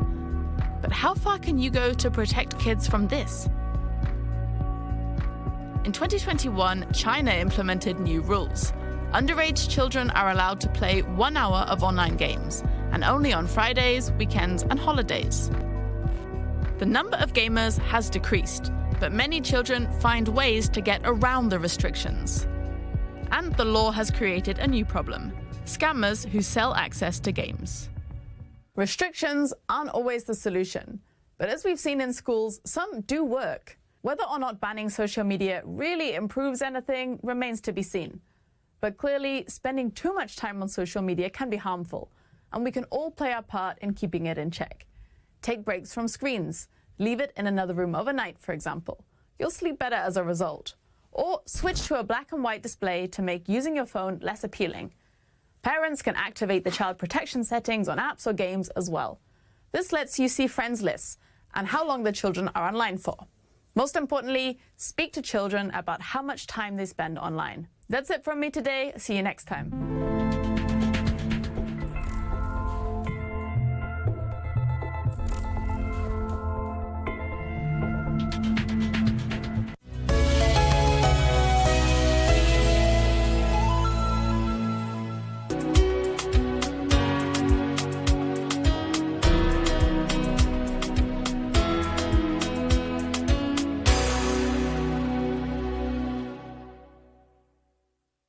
Semana Spokes. Bonga na Java. Hapo hapo. Semana Spokes is a bold, enlightening television show that offers Kenyans a direct line to the heart of government operations. Hosted by the government spokesman, Isaac Mwaura. Welcome to Semana Spokes Bonga na Gava.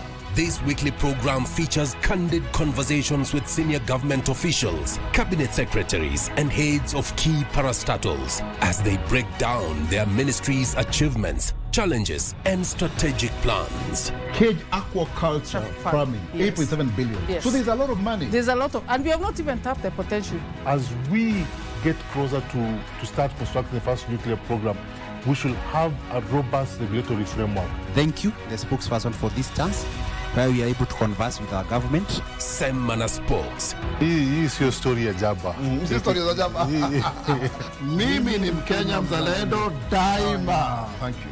Tuesday at 8 p.m. only on KBC Channel 1.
It is indeed the 15th day of July 2025. We're halfway through the month of July. Many thanks indeed for joining us for KBC News Check. My name is Bentro Njue.